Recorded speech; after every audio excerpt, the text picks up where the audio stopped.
Hey, good afternoon, everybody. It's 6 minutes now. We call it 7 minutes past the hour of 3 o'clock on Super Talk 99.7. Brian Wilson in the chair, all the way till 7 o'clock, bringing you news and information from bucolic Watertown, where the temperature now stands at a delightful, pleasant 75 degrees. Ooh. Yeah, that's good stuff, isn't it?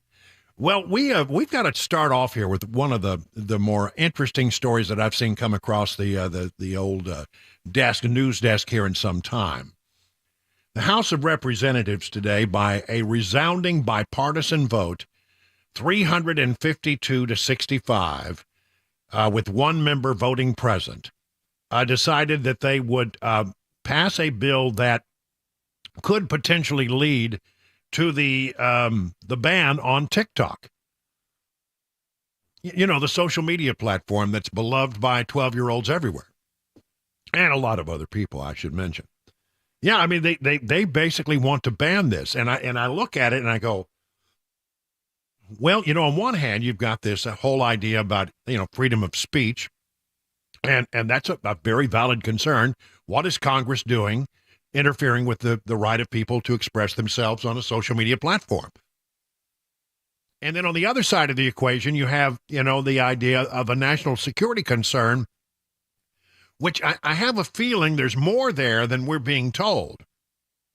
I mean, you got to look at this. When you have a situation where you have someone like Alexandria Ocasio-Cortez and Marjorie Taylor Greene both voting for the same bill, you got to wonder what in the world they learned in these classified briefings that were given up on Capitol Hill about TikTok. And so we look at this number, and I'm just sort of baffled by it. I want to do one thing right off the bat, though, is open up the phones at 615-737-9986. I'll tell you what I know, and I'll tell you what I suspect, and then I'll tell you, what happened with the members of the Tennessee delegation who voted on this today. But if you have thoughts about this, are you concerned about TikTok being banned? And if so, what are your concerns? Or do you side with those who say, look, there's a national security concern because information on everybody's phone who has TikTok is now sitting on a server, and the Communist Chinese Party has backdoor access to all of the information, essentially, that's on your phone. And that we are told, could lead to a national security concern. So 615-737-9986. Let me know what you think about this, and we'll get to some of your calls here in just a moment. Now, as I said, the measure passed 352 to 65 in the House. I will say that right now we're not sure what's going to happen over in the United States Senate. It was introduced on March 5th by the ranking member and the minority member, the minority chair of the House Select Committee on the Chinese Communist Party. The Energy and Commerce Committee voted unanimously to approve the bill, which refers to TikTok as a national security threat. And because they say it is controlled by a foreign adversary, the two concerns that you most often hear are national security concern, and they're pumping a lot of stuff, a lot of propaganda in the direction of our young people who, go to TikTok and just adore it because they see all kinds of cat videos and people dancing. So there we go. I'd like to know what you think about it. 615-737-9986. Here is how members of the Tennessee delegation voted on it. And right off the bat, what you're going to learn here is that you see how wide support was for this particular bill. Tim Burchett, these are in alphabetical order. Tim Burchett, a Republican, and you know him, he's pretty conservative. He voted yes. So did Steve Cohen, a Democrat who is anything but conservative. Scott DeJarlais did not vote. Chuck Fleischman, a Republican, said yes. Mark Green, Republican from the 7th Congressional District in our own backyard, said yes, this bill should go forward. Diana Harshberger, a Republican, said yes. David Kustoff, a Republican, said yes. Andy Ogles, a Republican, did not vote. And John Rose, a Republican, said yes. Now, the real question is what happens now with this bill as it goes forward, because Chuck Schumer has been less than enthusiastic, and it doesn't seem like it will be rushed, and there's going to be a more thoughtful consideration in the Senate. But, I mean, let me tell you something. Joe Biden has said that if you pass this thing, I will sign it. So he has national security concerns.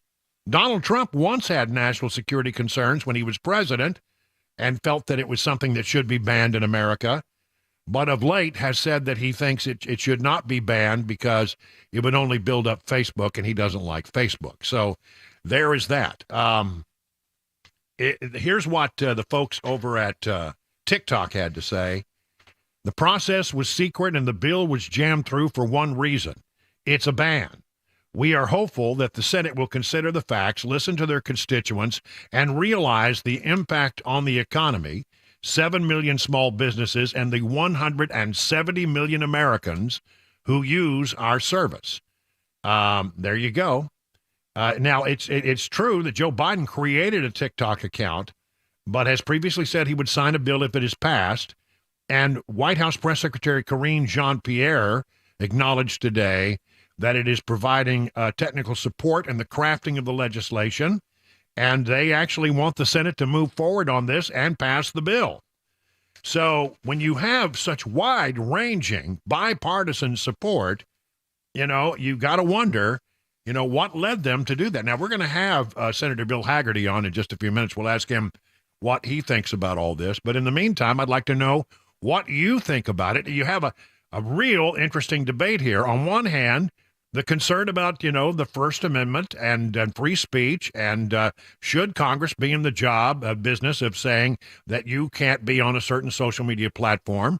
And on the other hand, these sort of not really fully explained national security concerns that they have about this that have clearly caused a lot of people on both sides of the aisle to vote in favor of this bill, which could potentially ban TikTok. To the phone lines we go. Jeffrey in Nashville, you're up next you're first on the drive. Jeffrey, what do you think about this? What are your concerns? What are your thoughts? Well, I don't care anything about TikTok. I'm not on TikTok. I could care less about TikTok. If it was a legitimate national security concern, then I can see why you would ban government employees and companies wanting to keep their employees off of it. However, that is the case today, by the way. Right. So that is leaving some control in consumers' hands.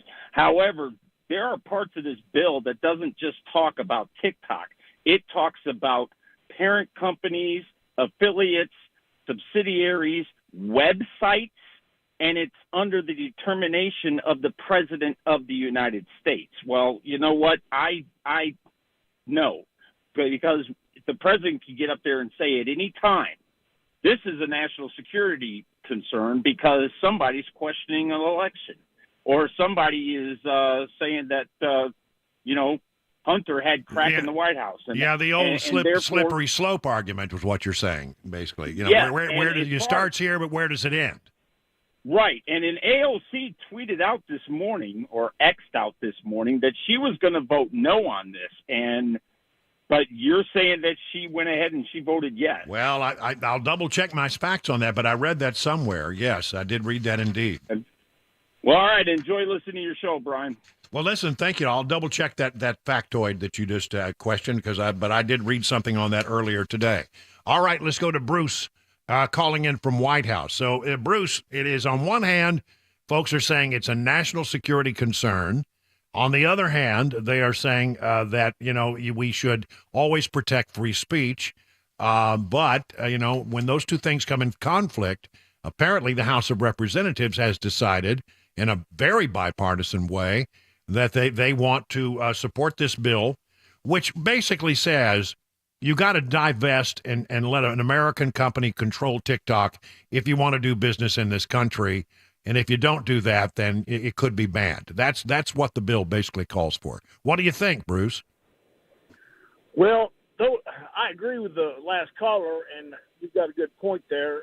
I don't think that TikTok representative was real honest about what the concern was. The concern was bottom line. That's all they're concerned with. They could care less about all that other. That they're concerned where the money is. And if there is a legitimate concern for national security, then our security is way more important than the rest of it. We've got enough things going against us as far as our national security right now. We don't need one more thing. And besides TikTok, that's a stupid name. I never did like it. And I don't, well, I could go on and on, but you get my point. Yeah, I get your point. It is interesting. You make a good point. Look, I don't know. I mean, I would love to have been in one of those classified briefings where they laid out what their concerns are. Because if it seems to me that I'm guessing from what I know about how the Hill works. I mean, you can't get Republicans and Democrats in the House of Representatives to agree on anything. And when you see a bill that is passed by 352 to 65, I mean, that means that there were a lot of people on both sides of the aisle who were in favor of this. And that didn't happen without the Democrat leader of the House, sort of maybe whipping the vote a little bit in favor of passage of this bill.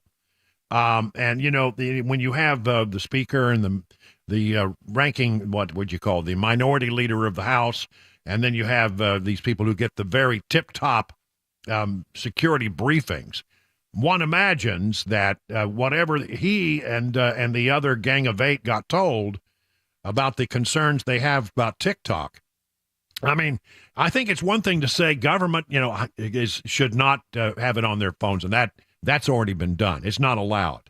170 million people, ostensibly the way that what we are led to believe, the information that is on 170 million Americans' phones is now sitting on a server in China, and the Chinese Communist Party government can apparently access everything that's on 170 million phones.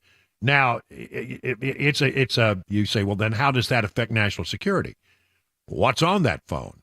Because they go through, they're very sophisticated about the way they mine information. And I tell you, when I look at this, I go, I could see where there could be a very valid national security concern here. But how does that then come against, the most important thing that we treasure in America, which is freedom of speech? We got some phone lines open, 615-737-9986. Let's go to Jim in Mount Juliet. Jim, you're up next on the drive. What do you say? Hey, Brian, how are you? I'm good. I've got a couple of different points I want to make about this. The president is getting payola from the CCP. I mean, wouldn't they think they never said what maybe information they're getting from him? I would say he's the biggest security risk. Another thing I'm kind of concerned about is aren't the Apple phones, a lot of the Apple phones made in China? They probably got ways to get into them anyway. I would imagine any time somebody orders something from a Chinese website to get a little trinkets that people order online, they've probably got access to the information there too. I just don't think it's. I think it's much ado about nothing, really. What about the element of people who say that what's happening here is that they are feeding certain propaganda that the Chinese Communist Party approves of to the young people of America who just adore TikTok. And I know many young people who are on TikTok, and they're very active users. But in China, they have a very, what do you call it? Sort of a homogenized version. It's sort of it's about Chinese patriotism, and they do feed propaganda, but the kind of propaganda they want their public to be aware of, and they do not allow a lot of the nonsense that we see on TikTok and in our country on the TikTok phones there. They don't allow it. And by the way, children are told that there are certain hours where they cannot even use it. In fact, I think there are bans on children under 12 using it. So, I mean, how do you feel about that? Well, I think China seems to have less tolerance for stupidity than we do. But, I think the best thing to do is for parents to regulate them. I've got I know some high school kids that their parents won't let them have anything other than a flip phone in case they need to communicate with them. So on one hand, you've got parents just whining and whining about what their kids are seeing, and on the other hand, they're handing them brand new iPhone, whatever the number of the day is, and so they want the government to deal with it. I don't know, Ryan. I just think that there's a lot of other ways to get phone information than TikTok. Is it making our kids stupid? Probably. But most of the videos in TikTok are originated here anyway, right? Well, I mean, yeah, I mean they come from all over, but we certainly generate more than our share of them. All right, listen, thank you for the input right there. Got to take a commercial break, 22 past the hour. Maybe a couple more calls when we come back. You're listening to The Drive on Super Talk.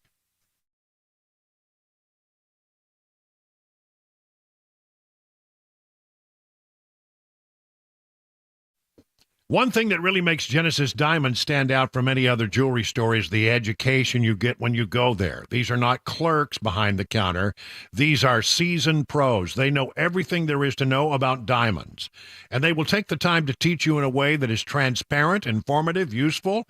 They'll even teach you how to buy like a dealer buys. They'll show you the inside secrets of the diamond industry. They will show you how diamonds are priced and graded on the world market, and you can maximize your budget. They will also teach you about lab-grown diamonds and how you need to be very, very careful with where and how you buy them. Now, all of this is done in a relaxed, no pressure, no expectations kind of atmosphere. They know most guys don't know much about diamonds, so they're committed to teaching you, not selling you. And then when you're ready, Genesis will give you access to one of the largest selections of GIA-certified diamonds in America. That's right, I said the largest. Nobody has this kind of selection. They will let you see 10 to 15, maybe 20 diamonds in your price range side by side so you can make an intelligent decision. If you're diamond shopping, this is the place to go. It's a no-brainer. The education you want, the selection you need, the price you deserve. Zero risk, zero pressure. Genesis Diamonds voted best jewelry store and the best place to buy an engagement ring for 10 years in a row. 2 locations, Green Hills and Cool Springs.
TikTok updates in Haiti and protesters calling for a ceasefire in Gaza. We'll tell you where. 3:30 Super Talk 99.7 WTN. All right, just to clean up a mistake that I made, and I regret the error, AOC and MTG both voted against the measure. I've just misread the story that was one of about 15 that I have here in front of me. So that still, though, however, a resounding bipartisan vote in the House. Now, what is going to happen in the Senate, according to the Tennessean, and this is from USA Today, actually, it's not clear if the U.S. Senate, which is under Democrat control, will take up the bill. Chuck Schumer has not confirmed if the measure will be considered, and he plans to talk with chairs of Senate committees, according to USA Today. TikTok's parent company ByteDance is based in Beijing, and while there is general consensus among U.S. senators that it poses a security risk to the United States, concerns over targeting just one company and controversy over freedom of speech have become a sticking point. I read where Maria Cantwell, who is a Democrat in Washington State, is really just like sort of I'm sort of scratching my head and just trying to decide which way to go on this. I'm not sure what we'll do. We've got to talk to lots of people. She has raised free speech concerns about banning TikTok while also recognizing the federal government's interest in protecting U.S. citizens from intelligence collection activities by foreign actors. So, I mean, here's what I would say to you where we are now. Don't know what the Senate is going to do, but I have a feeling there are a lot of senators who are going to vote sort of in lockstep with what we saw in the House today. There would be bipartisan support, and there'd be a few people out there, a fair number of people who would be against it, but enough to pass the bill with probably 60 votes, I would guess. And so, will that happen is an open question right now.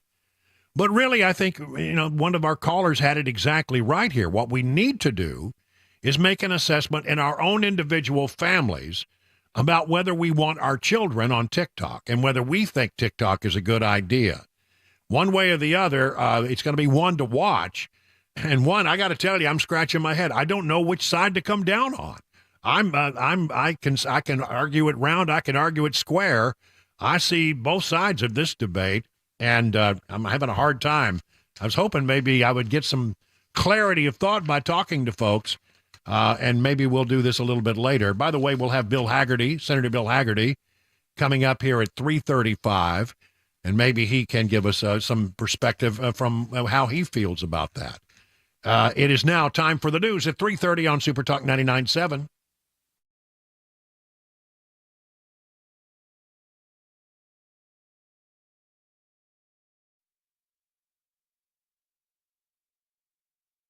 .30, I'm Mac Maury with your top story. 75 degrees, partly sunny in Nashville. Weather forecast, traffic report coming up. Concerned about national security, House lawmakers overwhelmingly passed a bill today that would ban TikTok unless its China-based parent company divests within 6 months. White House Press Secretary Karine Jean-Pierre says the administration wants swift action from the Senate where the bill goes next, stressing its aim is not to ban the popular app. This bill would not ban apps like TikTok, period. What it would do is to ensure that ownership, as I just stated, of these apps wouldn't be in the hands of those who can exploit them or to do us harm. She says she expects the Senate to take swift action. A team of specially trained Marines has now been sent in to safeguard the U.S. Embassy in Haiti's capital. The team arrived in the city overnight following a request from the State Department. Port-au-Prince has been engulfed in violence over the past week as criminal gangs have demanded the resignation of Haiti's acting prime minister. Protesters calling for a ceasefire in Gaza are causing problems for travelers at a major international airport. Here's Alex Stone. Blocking a security checkpoint and the road entering the international terminal, protesters are calling for a ceasefire in Gaza. They're chanting about shutting down the world until there's an end to fighting. They block the road with cars and stop signs. The San Francisco airport says the international terminal is open and they're routing passengers around the protests. And that is the latest news, traffic and weather on the way. I'm Mac Maury, WTN News.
37 minutes past the hour now at 3 o'clock on Super Talk 99.7. Beautiful day here in Middle Tennessee, 77 degrees, abundant sunshine. Standing by on the Newsmaker hotline is Senator Bill Hagerty. We are always we look forward to our conversations with the good senator, and it comes on a very busy news day. Senator, thank you for joining us again here on The Drive. As always, it's great to be with you, Brian. Thank you. So many things that I want to talk about, but I want to start out with what happened in the House of Representatives today. I know you're a senator, but I mean, you obviously see what happened. An overwhelming bipartisan vote on this bill that would ban or could potentially down the line, if they don't divest, ban TikTok. I'm telling you, it was very surprising to see how overwhelmingly bipartisan the support was. And it's headed to the Senate. There's some question about whether Chuck Schumer's going to pick it up. What is your assessment of this TikTok matter, and what would you like to see happen? Brian, here's again, it is a bipartisan concern regarding TikTok. And here's the issue. The national security laws of China are written in a way that require any Chinese company to have its data available for surveillance by the Chinese Communist Party at any time. And if Americans' data are on the servers of Chinese companies, they're obligated to hand it over in the event that the CCP wants to surveil us. And it's a very real concern when any data from American citizens crosses over into China and is put into the hands of an entity controlled by China. I've been very clear on this with regards to a company called BGI. They manufacture machines that collect genomic data of American citizens. We don't need our DNA in the hands of the CCP, and we certainly don't want our kids profiled, from what they're doing on TikTok. We don't want them to have that ability to take that data and use it to profile our children. So I think the answer to this is very simple. I haven't seen the final legislation, but we should allow TikTok to divest itself. I think there are buyers here in America that would be certainly much more suitable. That would help avoid this problem and this trap, and that is that any company, any Chinese-controlled entity can and will, if asked, they're going to have to give their data to the Chinese Communist Party for surveillance purposes, and we don't want that to happen. And some say they already have a back door into it all already, but that's a good question. So help me with one link that we're having trouble understanding. So we have 170 million Americans on TikTok, and their data and everything that's on their phone sits on a server in China, where the Chinese government can access it. How does that become a national security? How do they mine that data to cause something that concerns what we're doing here in the United States from a national security standpoint? Here is my understanding, and again, Brian, I'm not the technical expert that some are in terms of what they can do with that data, but what I understand is that they have the capability of literally modeling. If you think about it, and Brian Wilson, they can basically come up with your personality and your profile. They would know then what levers to push to influence you. And what you really are concerned about at the end of the day is, an influence campaign that would serve the interest of the CCP, the Chinese Communist Party, and would be a disservice to America, something that would destabilize America. The types of things that you'd be concerned about would be the things that they could figure out the buttons, if you will, Brian, that would get you particularly upset or particularly motivated to do something you otherwise wouldn't do. That's at the heart of the concern about what might happen with this type of data if they have, that many Americans' information on their system. So, I don't know that it's happened, but the fact is that it's clearly possible, and according to the Chinese law, there are no exceptions in the Chinese national security laws for this. If your data resides over there, they can get it. Well, and they can surveil it. And that seems to be a real serious concern, a legitimate concern during an election year. Particularly if you think about the influence that they might want to exert, one way or the other. But it's not. It's certainly not what America needs. Is having foreign governments involved in our elections or influencing us in any way on any topic. So if a measure like what came out of the House, a Senate version, was developed, you would be voting for it?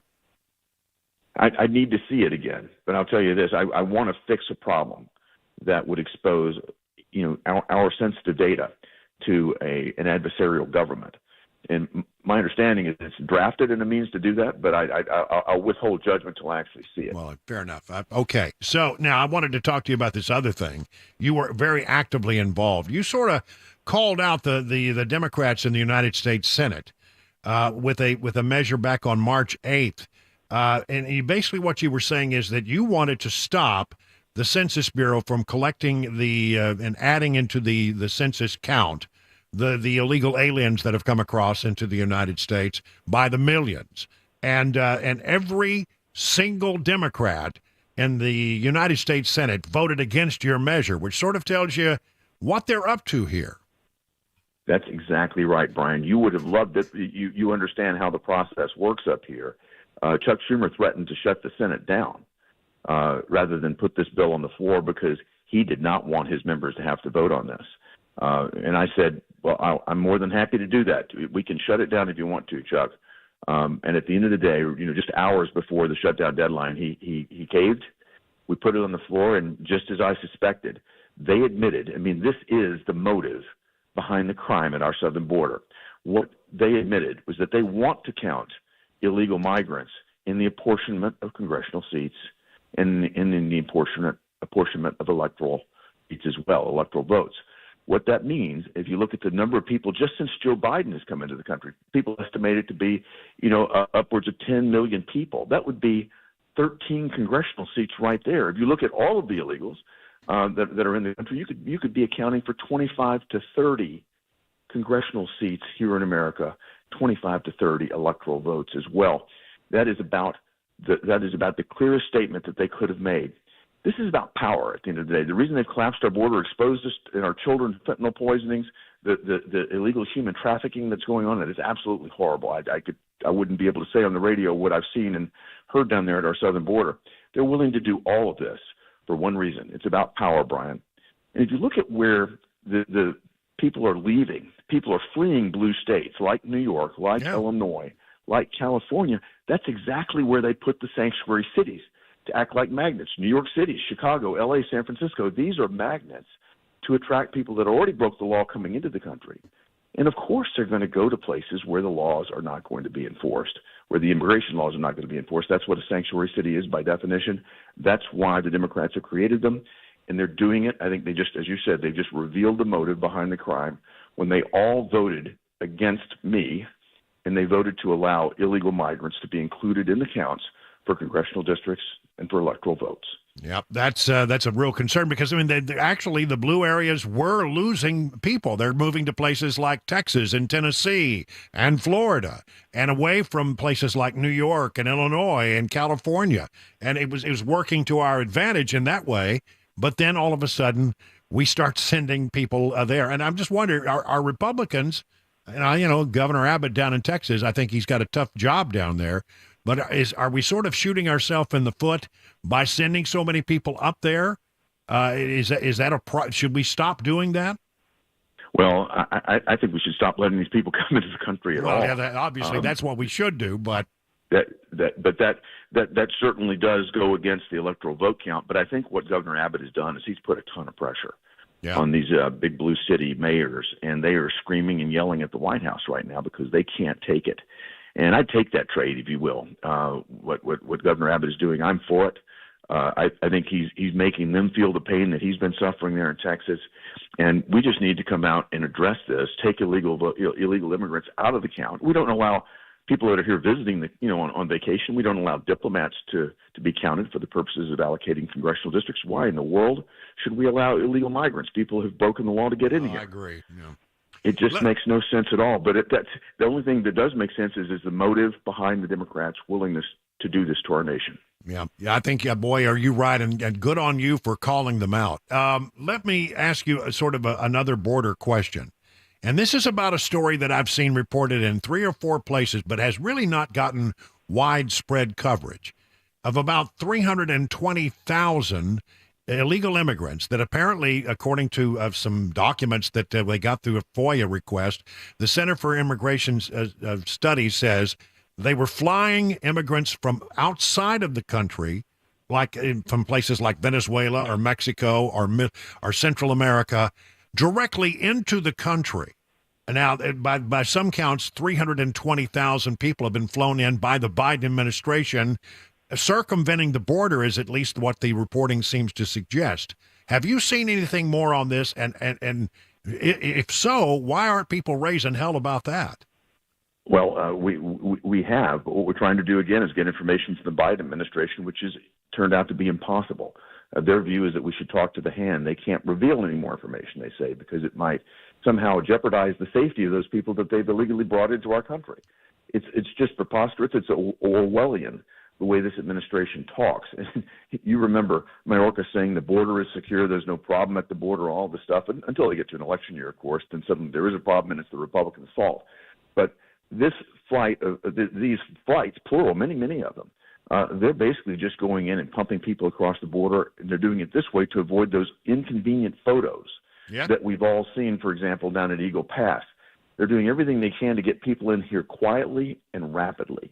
And again, it goes back to the motive behind the crime, and that is they want them to be counted for the purposes of allocating congressional seats and electoral votes in the next census. Yeah, there's said to be some 40, some say 46 cities that they've been flown into, and I'd love to know which cities they are, but I have a feeling you're right. Cities that would help them when it comes to the census count. You're probably right about that. All right, so I've noted that last night Donald Trump clinched and is now the presumptive nominee. I know you talk from time to time to the former president and are very active in his reelection effort. Talk about what we have ahead of us and how are you feeling about the numbers? Because I'm cautiously optimistic at what I see thus far in some of these battleground states. You know, I feel very good about the numbers right now. And I was just literally before this call, I was just talking with the campaign manager and deputy campaign manager for President Trump. The numbers in the battleground states look very good for us right now. And the numbers on the issues that people care about are extraordinarily good for us right now. And Joe Biden is doing more to drive that than anybody else, because Joe Biden is giving Americans every reason in the world to fire him. And all people have to do is ask themselves, was I better off 4 years ago than I am today? That simple question has been asked in the past to great effect. And I think you've got Donald Trump, who actually has a track record to point to. So it's a pretty convincing and pretty compelling story. And what you're seeing, and this is what I was fascinated in the numbers that I was just going over with the campaign team, what you're seeing is Donald Trump is making significant inroads with many subcategories of voters, with Hispanic Americans, with Black Americans. He's making significant progress in these areas. So the Democrats, what they call their coalition, I think is falling apart on them. It's very fragile to begin with. They go in and they splinter America. They try to divide us, and then somehow argue that everybody should be against everybody should be against one another in America. Join their team. Well, they're not joining. They're leaving Team Biden in droves. And I think Donald Trump is clearly the beneficiary of this. He's got a very positive message to tell when he talks about what he's already delivered. And frankly, the challenges that we're facing right now, Brian, I think few people think that anybody but Trump can fix them. All right. Fixing our border, making us strong as America again, and in the foreign policy arena, it's Donald Trump. All right. Well, Senator Haggerty, it's always a great conversation whenever you're on the show. Thank you so much for joining us here on The Drive. Come again soon. All right. All the best. 50 minutes now past the hour of 3 o'clock on Super Talk 99.7.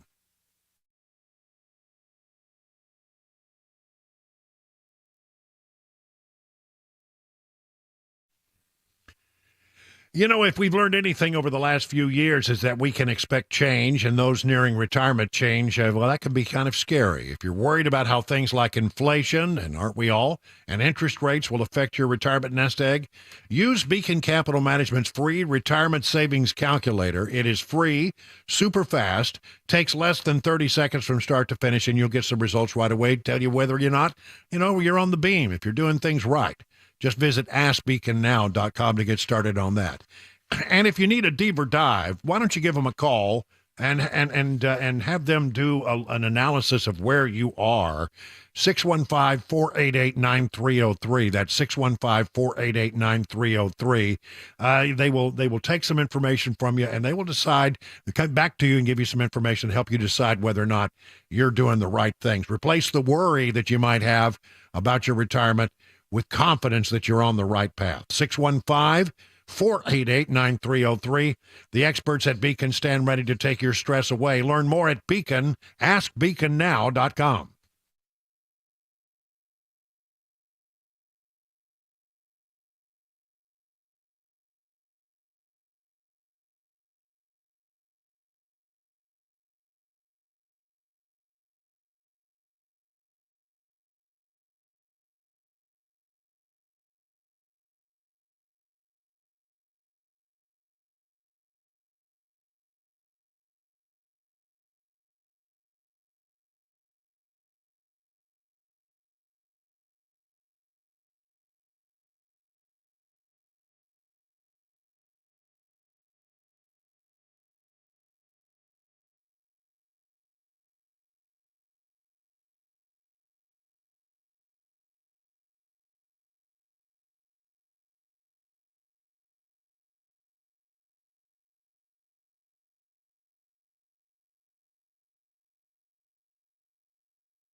The Tennessee Alcoholic Beverage Commission now getting involved in this Riley Strain case, the Missouri college student who's been missing since Friday night on Lower Broad after a night out on Lower Broad. And Tennessee Senator Bill Hagerty joins the drive and gives his 2 cents on this TikTok bill. Those stories and more at 4. Super Talk 99.7 WTN.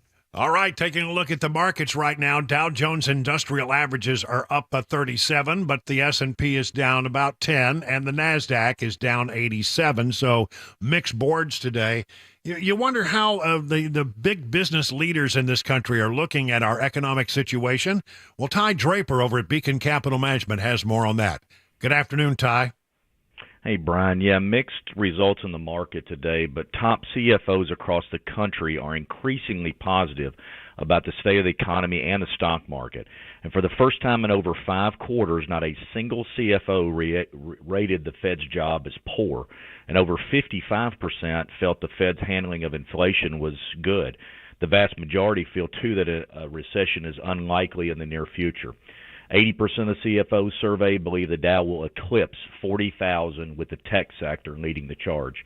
Where are CFOs planning to spend money? Stock buybacks and mergers and acquisitions. All right. Thank you very much, Ty. And you can learn more about all the things they do over at Beacon Capital Management and help you get ready for retirement by going to their website. Once again, that's askbeaconnow.com. It is 59 minutes now past the hour. So much more ahead in the next hour of the drive. Stay with us, everyone.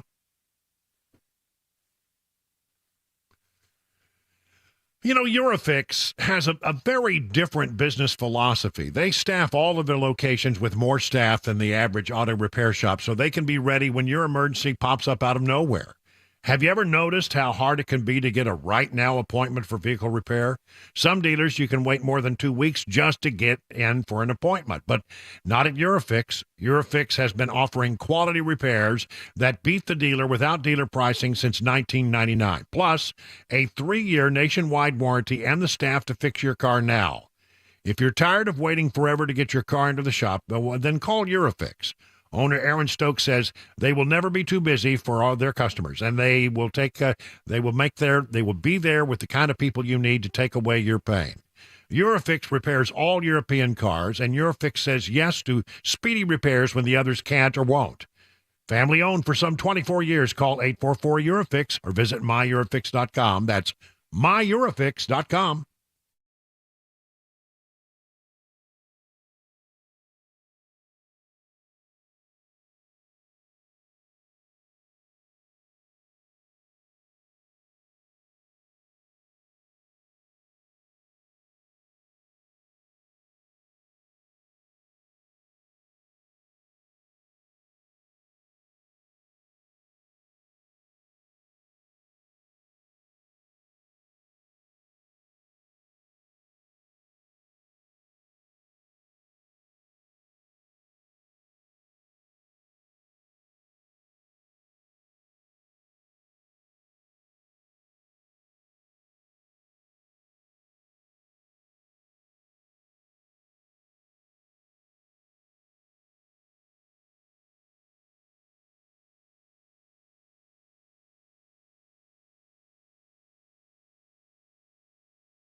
.401, I'm Mac Maury with your top story. 76 degrees, a sunny day in Nashville. Traffic complete weather forecast coming up 5 minutes.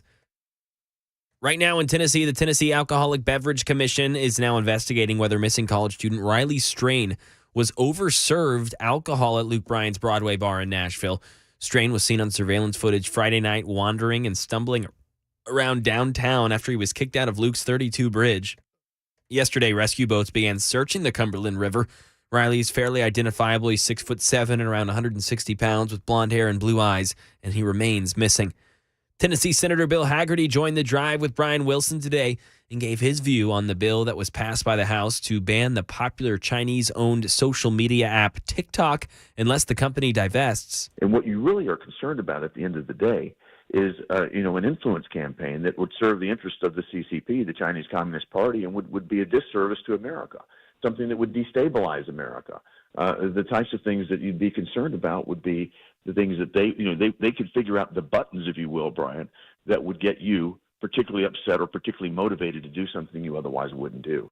When Haggerty was asked if he would vote to pass this bill, he said that he would need to see it again, but that he does want to fix the problem that is our data being public to the CCP. Right now, in Volunteer State, Channel 4 reports that the Rivergate Mall and the property that it lies on in Goodlettsville now up for sale. The more than 500,000 square foot property features over 5,000 parking spaces, 6 exterior loading docks, and strong anchor traffic generators with Target, BJ's Wholesale Warehouse, Dillard's, and JCPenney. And according to the listing, 2/3 of the property is leased. According to the city manager, Tim Ellis, 35% of the current mall property is in the corporate limits of the city of Goodlettsville. And closing arguments in the involuntary manslaughter trial of the father of the Oxford high school shooter in Michigan, Derek Dennis. Defense attorney Mario Lehman drove home to jurors her point that James Crumbly, the father of the Oxford high school shooter, didn't know his son was so troubled he would shoot and kill 4 fellow students in November 2021. You can believe that if the prosecution had evidence that James Crumbly knew that his son was a danger to others, you would have seen it. Prosecutors did argue James Crumbly bought Ethan the gun that was used in the shooting, failed to secure it, and didn't take his son out of school the morning of the shooting when teachers and staff met with the Crumbly parents about ominous drawings and messages found on his schoolwork. And that is the latest news. Traffic and weather on the way. I'm Mac Morey, WTN News.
It is 7 minutes now past the hour of 4 o'clock, man. Beautiful outside. What are we doing in near side working? We got to be outside. 77 degrees in bucolic Watertown, man. I'm telling you, it is just stunning outside. This is the kind of days one lives for.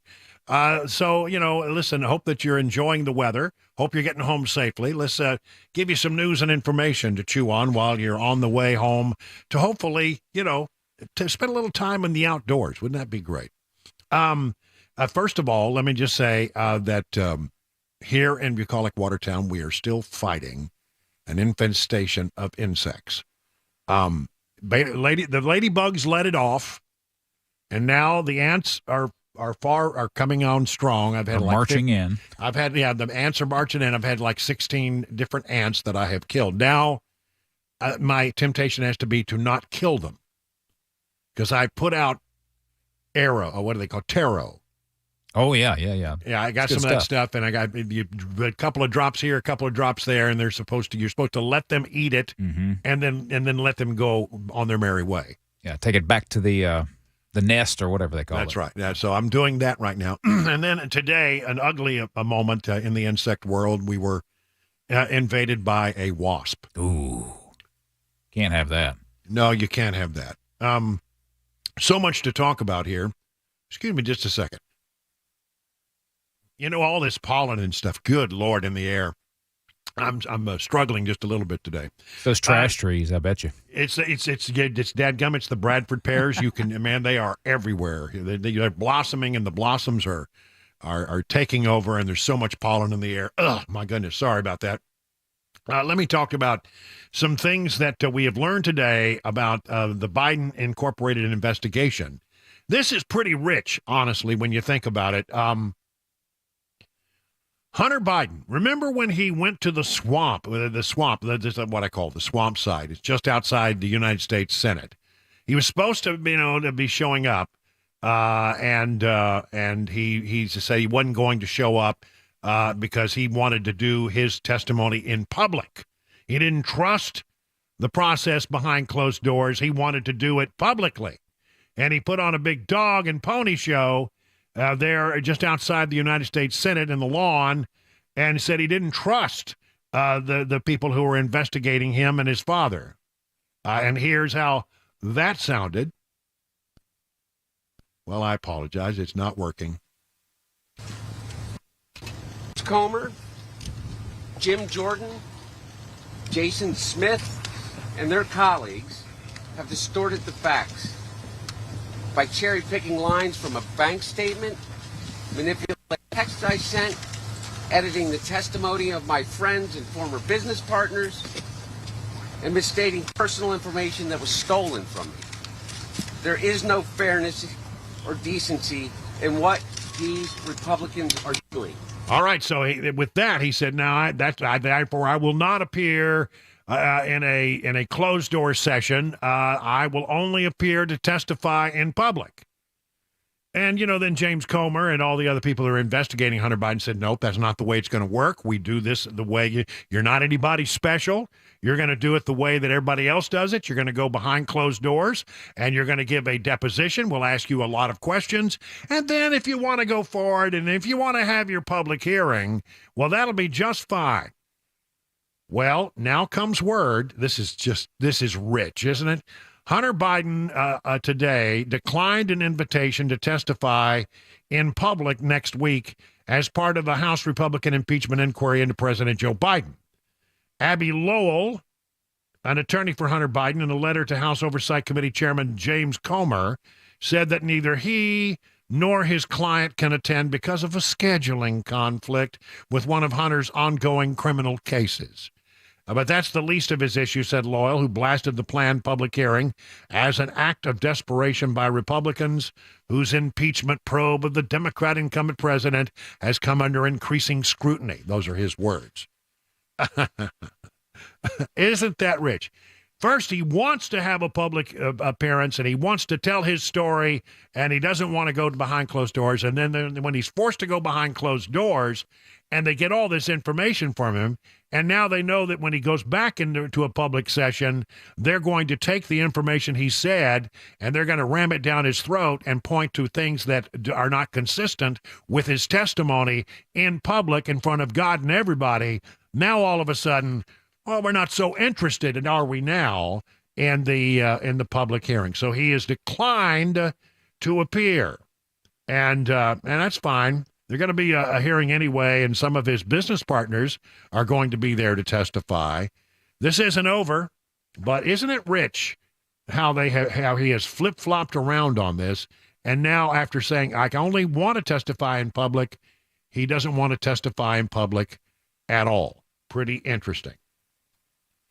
Over in the Donald Trump side of the equation, ladies and gentlemen, there are, these cases that are out there against Donald Trump. The Democrats love to say 91 indictments, 91 counts against Donald Trump.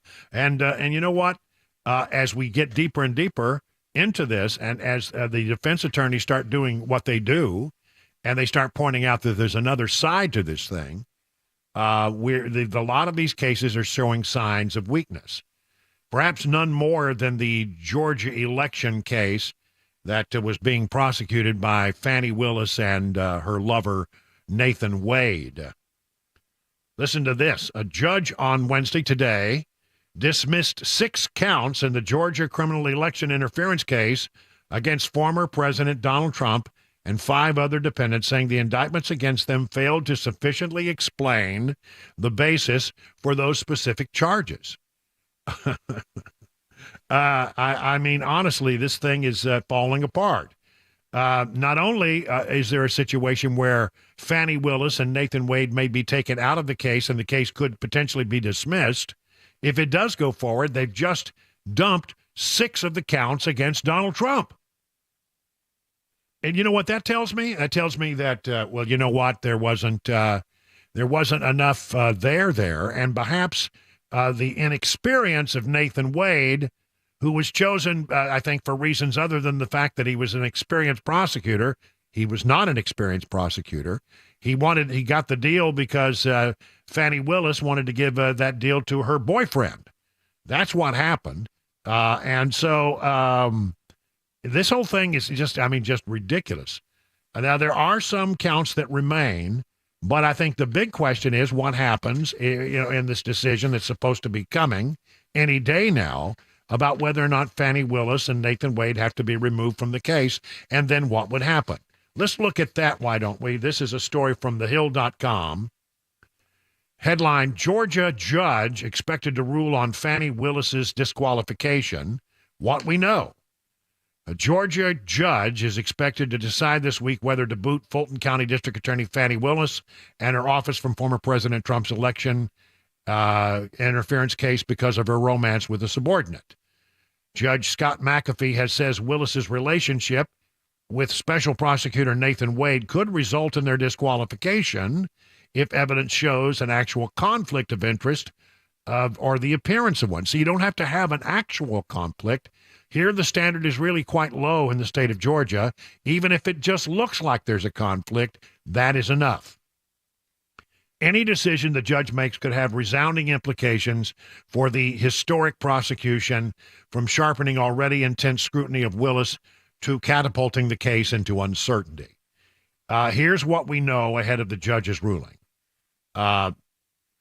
The election interference case went on weeks-long detour after a January motion filed by Michael Roman, a Trump 2020 campaign operative, accused Willis of benefiting financially from her romance with Wade through lavish vacations they took together. Both prosecutors were called to the witness stand to defend their integrity in fiery hearings where, at times, the drama rivaled any legal soap opera.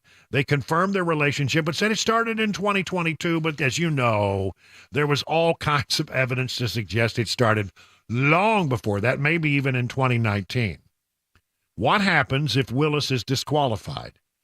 If Willis is disqualified, Trump's case would be handed over to a state entity called the Prosecuting Attorneys Council of Georgia.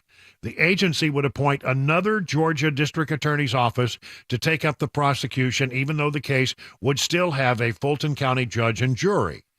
If he removes her, It's not going to kill the case, but it's going to make the case far more difficult, said Daryl Cohen, a former Fulton County Assistant District Attorney, because that will mean in all likelihood that the Fulton County DA's office will not prosecute it, and that leaves only a few other district attorneys in Georgia who are capable of handling it. Cohen said that only a few counties in Georgia have the manpower to take on such a case, and even then, some of their district attorneys may not want to take it up. The council's executive director previously had said he would consider how far from Fulton County the new prosecutor would have to be, indicating a nearby county might be tasked with the massive prosecution if Willis and her office are removed from it.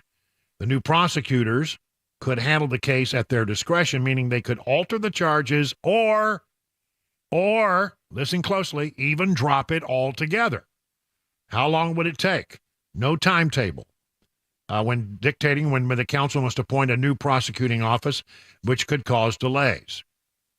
In July of 2022, Willis and her office were disqualified from prosecuting Georgia Lieutenant Governor Burt Jones after the district attorney headlined a fundraiser for one of his political opponents. See, she's got all kinds of ethical issues. The council has still not reassigned the case, and that's been almost a year and a half later. So this thing could die on the vine. What happens if Willis is not disqualified? If McAfee rules that Willis can continue prosecuting the case, he could grant the defense a certificate to appeal immediately or make them wait for a post-trial conviction to appeal. This according to Anthony Michael Kreis, a law professor at Georgia State University who's followed this case very closely. The defense could then request discretionary review by the appellate court, although grants of such appeal are rare, said Melissa Redmond, director of the University of Georgia's Prosecutorial Justice Program. If they do choose to apply for a review of the matter, defense attorneys would have 10 days after McAfee's order to do so. But a decision not to disqualify Willis would hardly let her off the hook, said Cohen. If you think she's been under a microscope now, it won't matter what she does. She's going to be wrong, and if she turns left, she should have turned right. If she turns right, she should have turned left. So how will Judge McAfee make the decision? This is a great article. This is the kind of stuff you really need in good reporting. McAfee's decision on whether to disqualify Willis could hinge on how he weighs the evidence.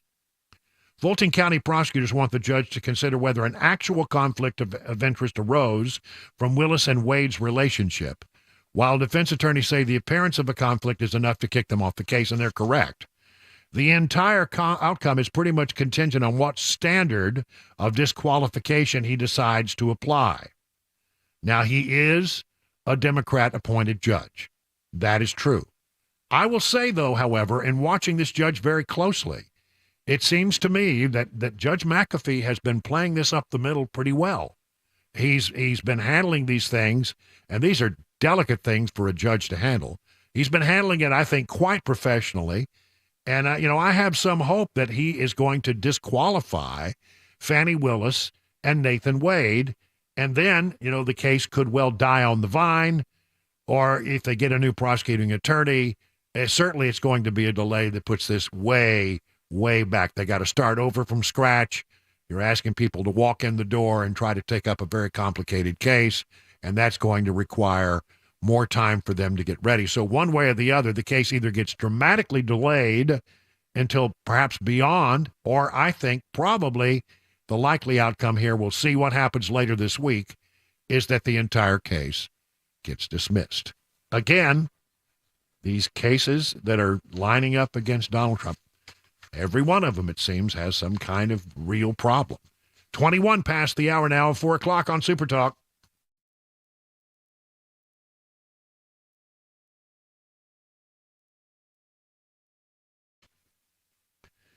Imagine what you could do and how you would feel if you or your loved one had no pain. Well, Dr. Mitchell and Dr. Ashley at the Wellness Institute of Nashville can help you find a pain-free life.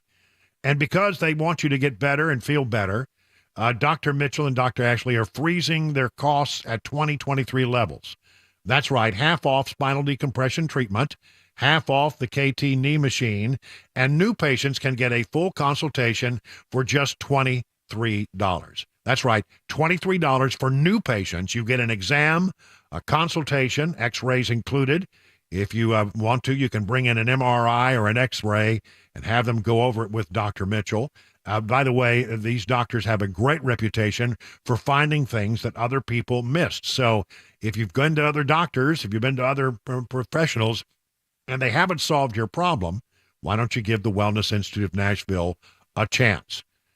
So call Dr. Mitchell and Dr. Ashley to set up consultations today. Here's the number, 615-246-5009. Again, that's 615-246-5009. I'm Brian Wilson, and I put my stamp of approval on the Wellness Institute of Nashville. Learn more at their website, painisbad.com.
A measles update in Chicago, some money news, and some breaking news for your Tennessee Titans. All coming up, 4:30, Super Talk, 99.7 WTN. Oh, that got my attention. Oh, yes, it is. Sadly, it is. I'm afraid it's a woke world. Well, let's just... We don't need any more of that. Okay, listen, children, this is a woke news that actually, tells you that there may be some hope here. Children in England are no longer going to be able to get puberty blockers at gender identity clinics. This according to the National Health Service there in England. Children who have gender dysphoria will no longer be given puberty blockers, NHS England has said, ahead of a radical change in how it cares for them. There is not enough evidence about how safe they are to take, or whether they are clinically effective or to justify prescribing them to children and young people who may be wanting to transition. The government welcomed NHS England's landmark decision, which it said was in the best interest of the children. NHS England made the announcement in response to the results of a public consultation on the ban, which it first proposed last June in a review of available evidence by the, are you ready for this? National Institute for Health and Care Excellence. That's what they call their National Institute of Health in England. NHS England has carefully considered the evidence reviewed and have further published evidence available to date. We have concluded, are you listening? We have concluded there is not enough evidence to support the safety or clinical effectiveness of puberty-suppressing hormones to make the treatment routinely available at this time. Puberty blockers arrest the physical changes in a child's body that puberty brings, such as the development of breast or facial hair. The NHS's decision means that the new regional services caring for under-18s with gender dysphoria, which will open next month, will not use them as part of the treatment. Now on, children and young people will only be able to get them if they are taking part in a clinical trial. At least one such trial is due to start later this year, but no details, such as who will be eligible to join, and they haven't published the details about all that. This decision reaffirms the position that the NHS, the National Health System in England, has adopted last year on puberty blockers after Dr. Hilary Cass, who is leading an independent review into gender identity services for under-18s, issued interim advice warning against routine prescription of the drugs. So, I mean, this is very different. Now, you have things happening there in England and other places that around the world where they are now walking away from some of the treatments that we are doing routinely here in the United States. And one wonders, perhaps, what is the motivation to go forward here in the United States when, very, very serious experts in other countries are starting to raise questions about the use of these puberty blockers. One other story in our Woke World segment, without comment or commentary from NBC News, nearly 30% of Gen Z women identify as LGBTQ. Women's ages 18 to 26 were more than twice as likely to identify as LGBTQ than their millennial counterparts, the survey found. 30 minutes now past the hour of 4 o'clock on Super Talk 99.7.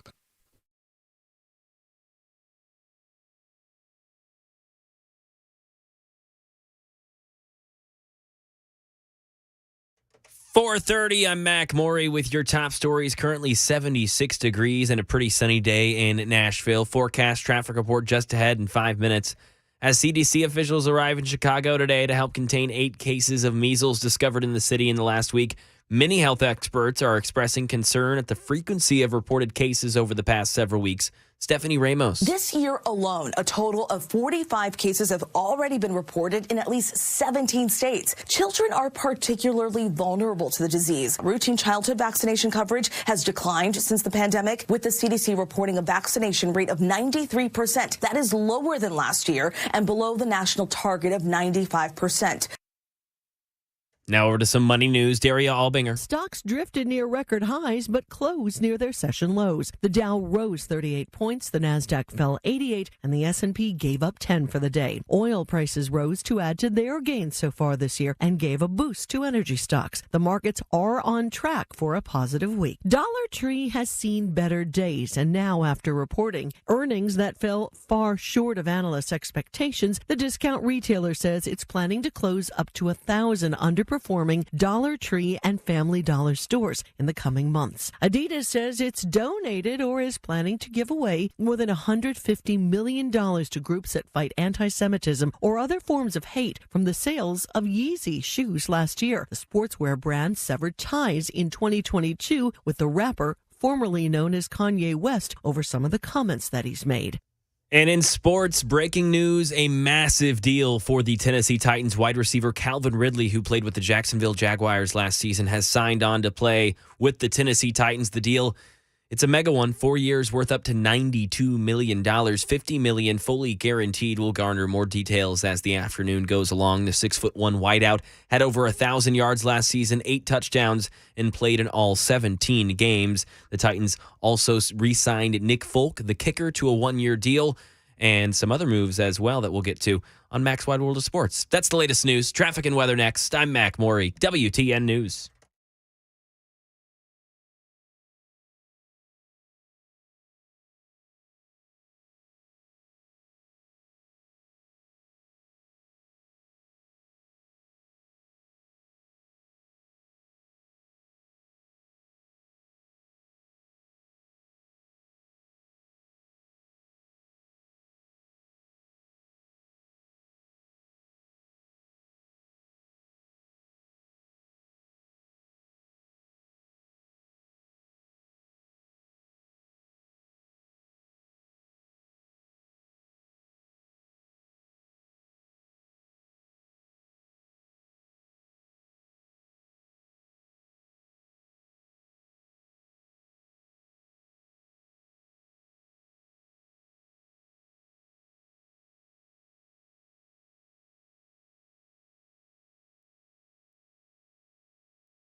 You know, the chairman of the Federal Reserve has said that we're on an unsustainable fiscal path, that they're not going to pay off that $34 trillion debt anytime soon. They'll just print more money to pay the interest on the debt, and, that's not good for the value of the U.S. dollar.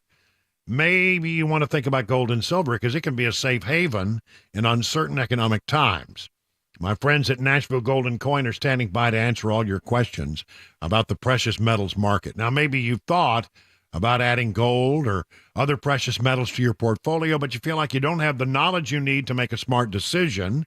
That's the way I felt, but I got the professional guidance I needed at Nashville Gold and Coin. You make an appointment, then you sit down one-on-one with my friends at Nashville Gold and Coin. They'll answer all your questions and help you make the precious metals investment that is right for you. It's friendly, you're going to learn a ton, and you'll never be subjected to a high-pressure sales pitch. So listen, set up that one-on-one appointment. Just go to NashvilleGoldandCoin.com. That's NashvilleGoldandCoin.com.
37 minutes now past the hour of 4 o'clock on Super Talk 99.7. I'm Brian Wilson, your friend and radio buddy, and we're bringing you all kinds of news and information on this, absolutely glorious day. It's not officially spring yet, but it sure feels like spring, isn't it?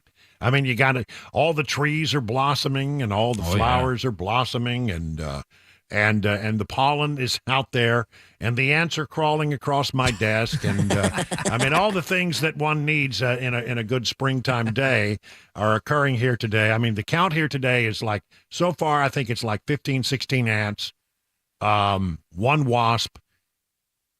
I don't see any ladybugs at the moment, but I'm sure they're here because there were a bunch of them. It just went back to, get more numbers to come back and give it another go. That's right. Well, anyway, one way or the other. Let's talk about a little Tennessee news if we could. Rivergate Mall is up for sale in Goodlettsville. Did you hear about this? Rivergate Mall in Goodlettsville, according to WKRN, 500,000 square feet sitting on 30 acres of land. And they are trying to sell it and see what might happen with that. Would they try to, rehabilitate the mall or try to do something different with the land is a real question. But that's a big old parcel, and the folks in Goodlettsville say they're very happy. They say that it's a rare, large-scale redevelopment opportunity that could accommodate many different uses. Target, BJ's, Wholesale Warehouse, Dillard's, and JCPenney's are strong traffic generators on the site, according to the listing, and they say it allows for high-density retail. That's a big old property up there, and I would hope that they find some good use for it to revamp all of that. Here's another story that is coming out of our state legislature right now. Tennessee bill that would have allowed undocumented immigrants to drive legally fails. And I'm glad that it did. The bill was voted down 7-1 in the Senate Transportation and Safety Committee on Wednesday morning. According to WSMV, a bill that would have given driver privilege cards to immigrants in the county and Tennessee illegally has failed. Senate Bill 1808. Guess who this was sponsored by? Senator Heidi Campbell would have authorized Tennessee's Department of Safety to issue a driver privilege card or a permit that gave the same privilege as a driver's license to a person who is not a United States citizen or a lawful permanent resident of the United States.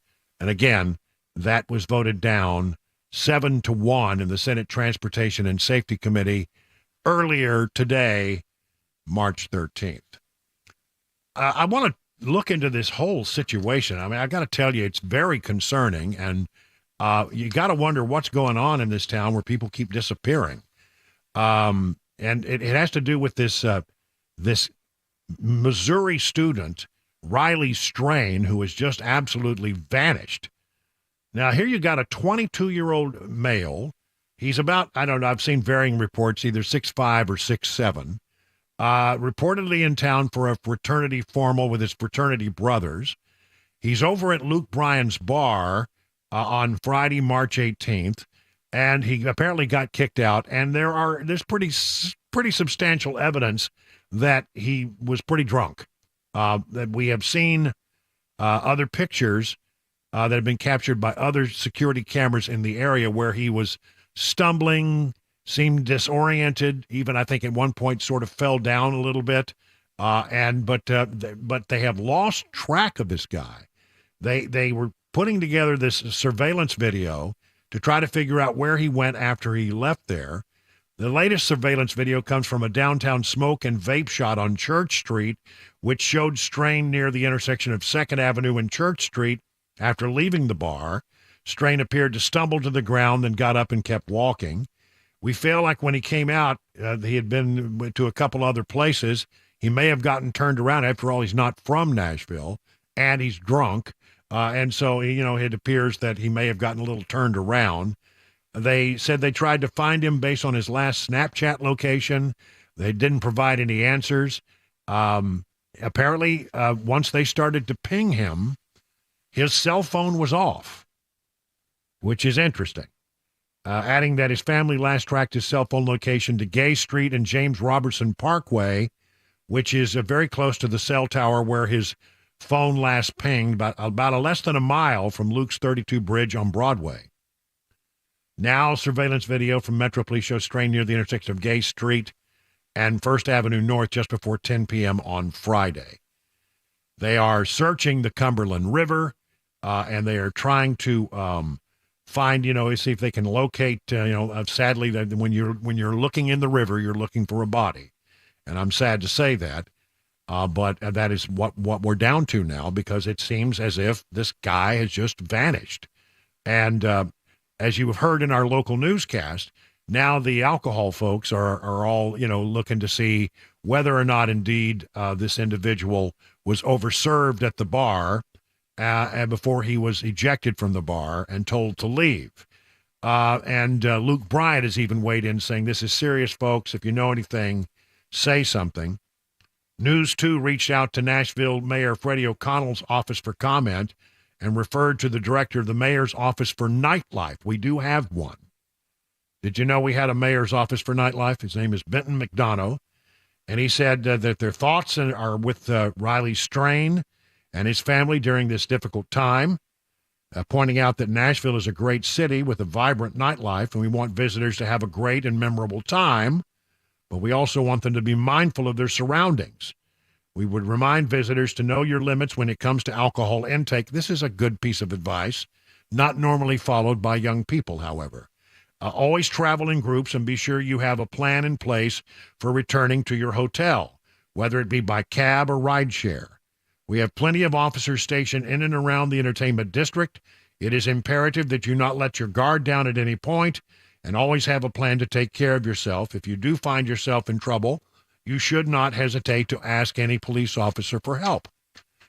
The restaurant group that operates Luke's 32 Bridge bar said that they're continuing to work very closely with Metro Nashville Police Department to provide security camera footage and other potentially helpful information to aid in the search for Riley Strain. They say that their thoughts are with his family and loved ones for his safe return. There were people who said that they saw him. They have talked to some of the local TV stations, and they say, sadly, it's not an unusual sight to see a young person who's come to Nashville to party their pants off, and that they get a little overserved somewhere, and they're walking down the street, and they stumble, and it's just a thing that you don't even look twice at anymore. And I guess that's true. But Strain is described as 6 feet 5 inches tall, 160 pounds, blue eyes and blonde hair, last seen wearing a brown button-up shirt with a black chest pocket with blue jeans, brown boots, and he was wearing an Apple Watch at the time. And if you know anything about all this, you are asked to call the Metro Nashville Police Department at 615-862-8600. This is very sad, and you've got to know that the family is just going through a great deal of turmoil right now, not knowing. But I would also say that, I think we here in Nashville, Lower Broad is a destination for a lot of people who come to town. And look, it's a place where you kick up your heels and you raise hell and you have a good time. And that's what Lower Broad is all about. But I think we also have an obligation to make sure we look out for these young people who come into town and perhaps make sure that they do not get overserved. And that is a responsibility of each and every bar owner. I'm not casting aspersions at Luke Bryant's bar because we don't know what happened before he got there. We don't know what his situation was.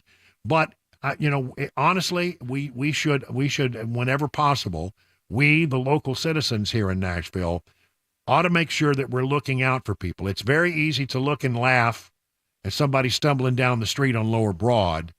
But I think we have an obligation to do what we can, and I think our police department has an obligation to do what they can to try to intervene. Much better, I think, if the individual is detained and goes to jail than to end up dead, it would seem to me. And so, yeah, I know that a lot of times down on Lower Broad, they look the other way. You don't want to be perceived as being a place that is, kind of where the police have a very strict enforcement in an area where, things can get a little loosey-goosey. But by the same token, I would rather see that individual jailed, held till they sober up and released, even if you don't bring charges. At least, contemplate the charges and do something about that.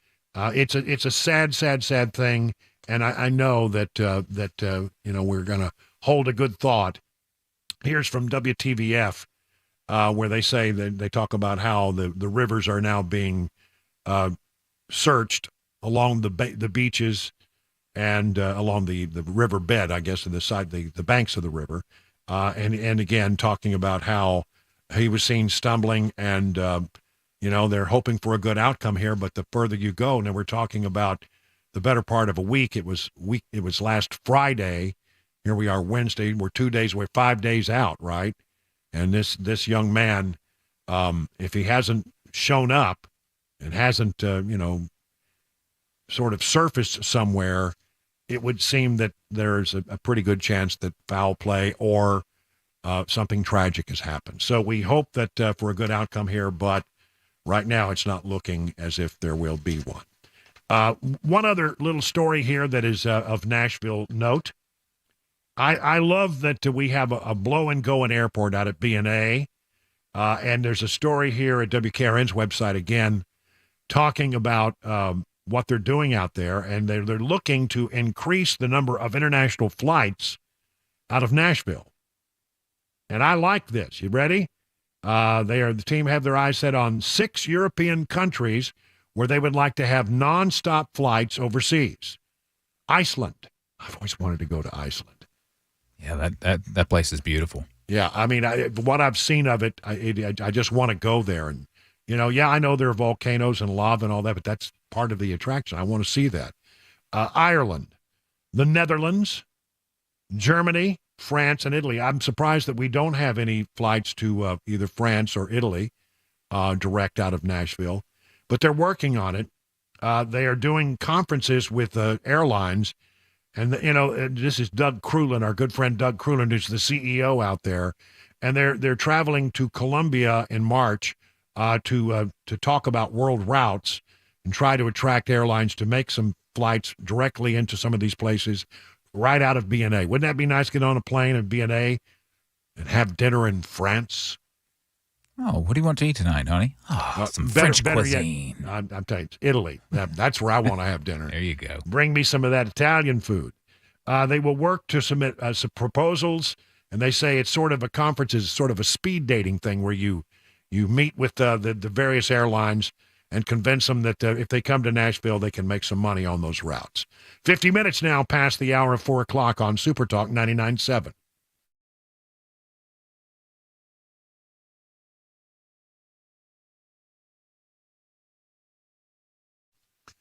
Let's talk about Grace Point Healthcare. They are the standard for affordable, comprehensive, and convenient medicine.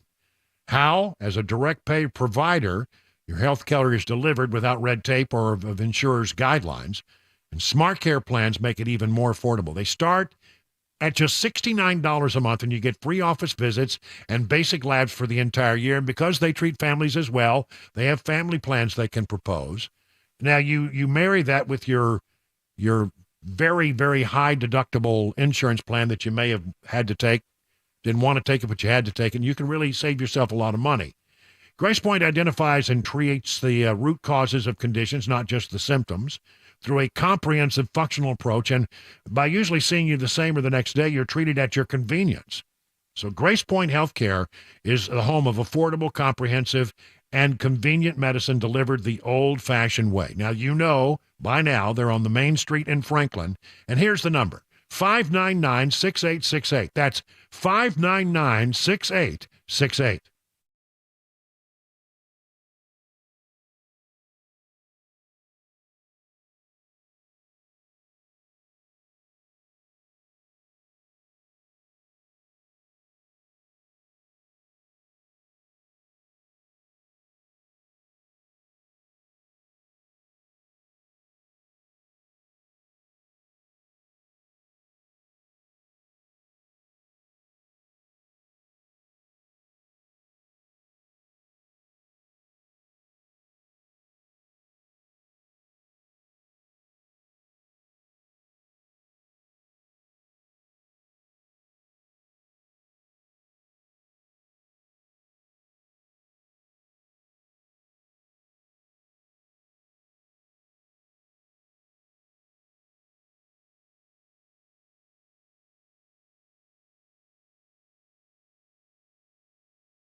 Let me tell you about the folks over at Restoration Wellness Med Spa. I want you to be very, very honest with me. Are you happy with your weight? I decidedly was not happy with mine. I mean, I started regaining a lot of the weight I lost last year, and I decided I was going to do something about it. Though I have never taken on a weight loss client before, I am impressed with the program that Jamie and Carly at Restoration Wellness Med Spa in Lebanon developed for me. You see, it's not a one-size-fits-all approach. They took a look at my history and my lifestyle and suggested an approach that is starting to show real results. Real results. I'm telling you, I'm very happy. Amazingly, the other good thing, I'm not hungry, which is huge. Beyond that, Cabana Wife and I are undergoing peptide therapy at Restoration Wellness Med Spa and are thrilled with the results. We've both noted a greater mental clarity and increased energy. So whether your goal is to lose weight or improve your overall health, Restoration Wellness Med Spa has a solution for you. Maybe it's time for you to join more than 1,000 patients who have already seen life-changing results. Here's the number, 615-470-8124. Learn more at restorationwellnessmedspa.com.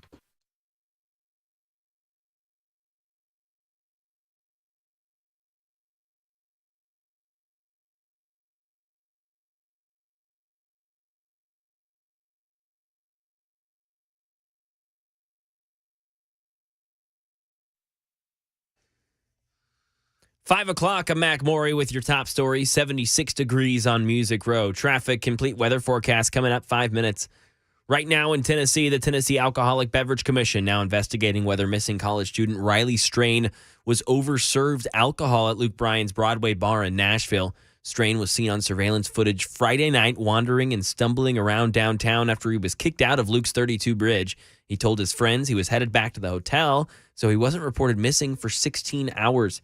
Here's Channel 4's Brendan Tierney telling us what the University of Missouri, where Strain went to school, is doing. Ribbons were hung up today at the Delta Chi Fraternity House on the University of Missouri's campus. A school spokesperson told me that the formal trip the fraternity was on was not a school-sanctioned event. Metro Police say their officers have searched the banks of the Cumberland River out here, and they have now shifted their focus to reviewing more security video. Riley's fairly identifiable, 6'7", around 160 pounds, with blonde hair and blue eyes. Tennessee Senator Bill Hagerty joined the drive right here on WTN with Brian Wilson today and gave his view on the bill that was passed by the House to ban the popular Chinese-owned social media app TikTok unless the company divests. And what you really are concerned about at the end of the day is, an influence campaign that would serve the interest of the CCP, the Chinese Communist Party, and would be a disservice to America, something that would destabilize America. The types of things that you'd be concerned about would be the things that they could figure out the buttons, if you will, Brian, that would get you particularly upset or particularly motivated to do something you otherwise wouldn't do. When Hagerty was asked if he would vote to pass this bill, he said that he'd need to see it, and he does want to fix the problem that is our data being public to the CCP. Protesters calling for a ceasefire in Gaza, causing problems for travelers at a major international airport. Here's Alex Stone. Blocking a security checkpoint and the road entering the international terminal, protesters are calling for a ceasefire in Gaza. They're chanting about shutting down the world until there's an end to fighting. They block the road with cars and stop signs. The San Francisco airport says the international terminal is open and they're routing passengers around the protests. Crime in Tennessee, Channel 4 says that police are searching for a masked man who they say broke into a mobile home before robbing and shooting a 17-year-old in Antioch. This happened today. Officials say that man was dressed in all black with a ski mask on. The teen victim was robbed and also shot in the leg. Police believe that injury is supposedly non-life-threatening, and no other details have yet been released. And over to another crime story. This just now breaking. A Spanish teacher at a Shelbyville high school was arrested for sex crimes. Alejandro A.J. Nunez was arrested in connection with an incident involving a 16-year-old female student. This student alleges that Nunez took an inappropriate picture of her in his classroom and continued to text her, soliciting more pictures for money. We'll have more information on this crime story right here. Super Talk 99.7 WTN. That's the latest news. Traffic and weather on the way. I'm Mac Maury, WTN News.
It is 7 minutes now past the hour of 5 o'clock. Good afternoon on still a stunning day. Oh, my gosh, 75 degrees, abundant sunshine.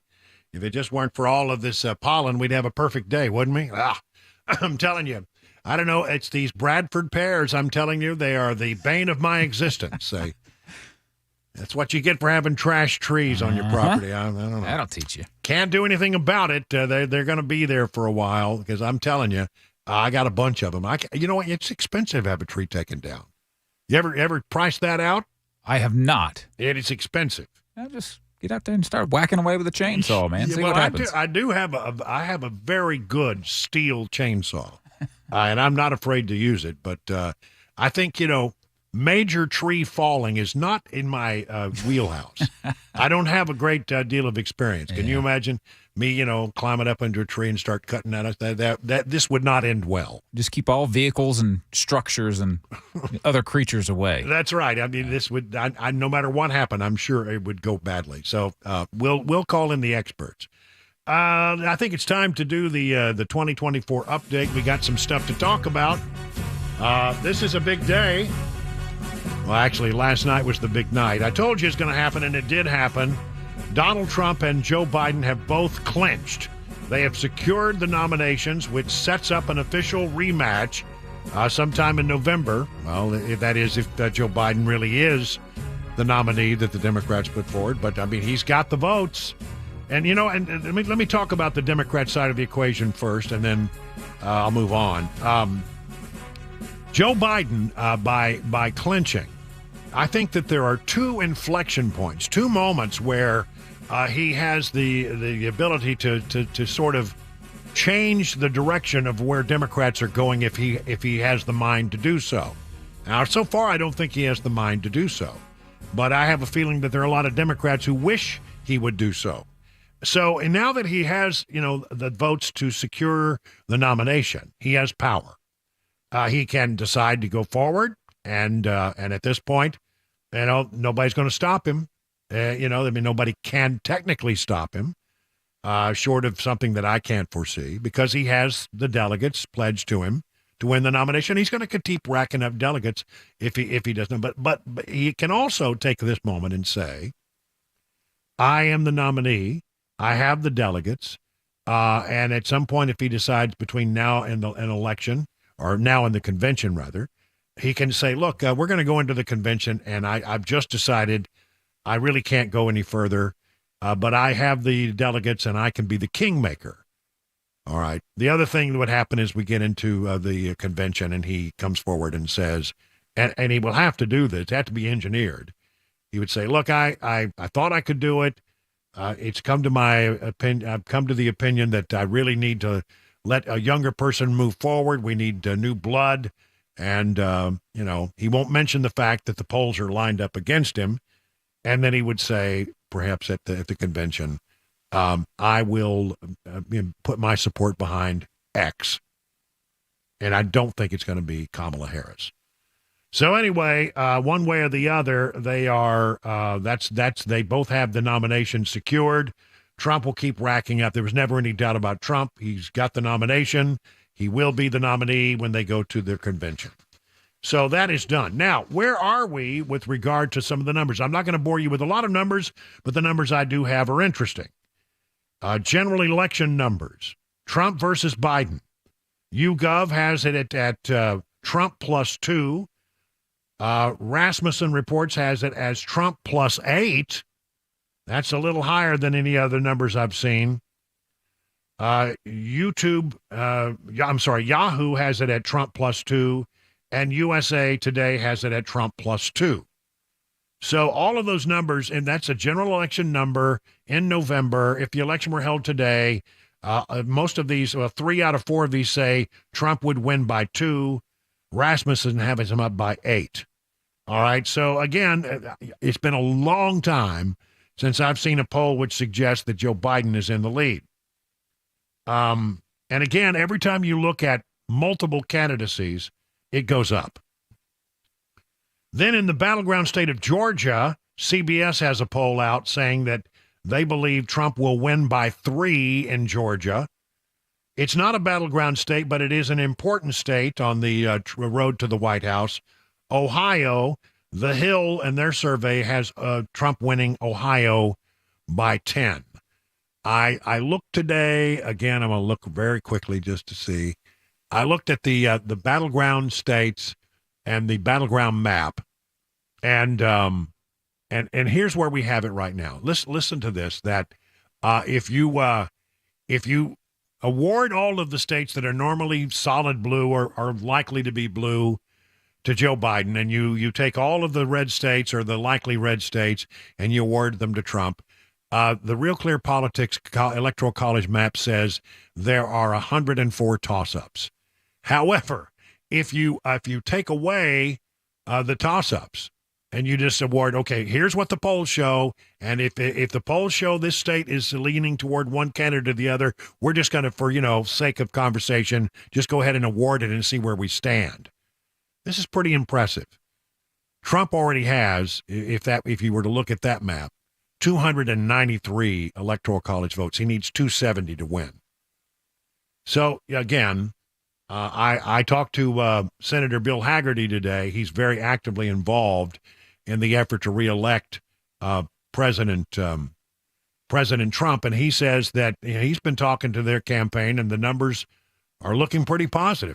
Again, it's early, and I know a lot of people are rolling their eyes. Don't jinx it, but I got to tell you, I'm beginning to feel a little optimistic about all of this. So there you go. Those are the numbers, and that's where we stand on that. Then there is this. What is RFK up to? I mean, RFK's pulling a number, not a huge number, but he's pulling a number nonetheless. He is a factor, and he seems to be taking votes away from more votes away from Joe Biden than he's taking away from Donald Trump. He takes away from both, but much more from Biden than from Trump. Robert F. Kennedy Jr. has confirmed he is considering it. I just can't believe this. Are you ready? New York Jets quarterback Aaron Rodgers as a potential running mate. Hold on a minute. Mac Maury, our dedicated sports expert. Aaron Rodgers has become very weird. What's up with him? He is very weird.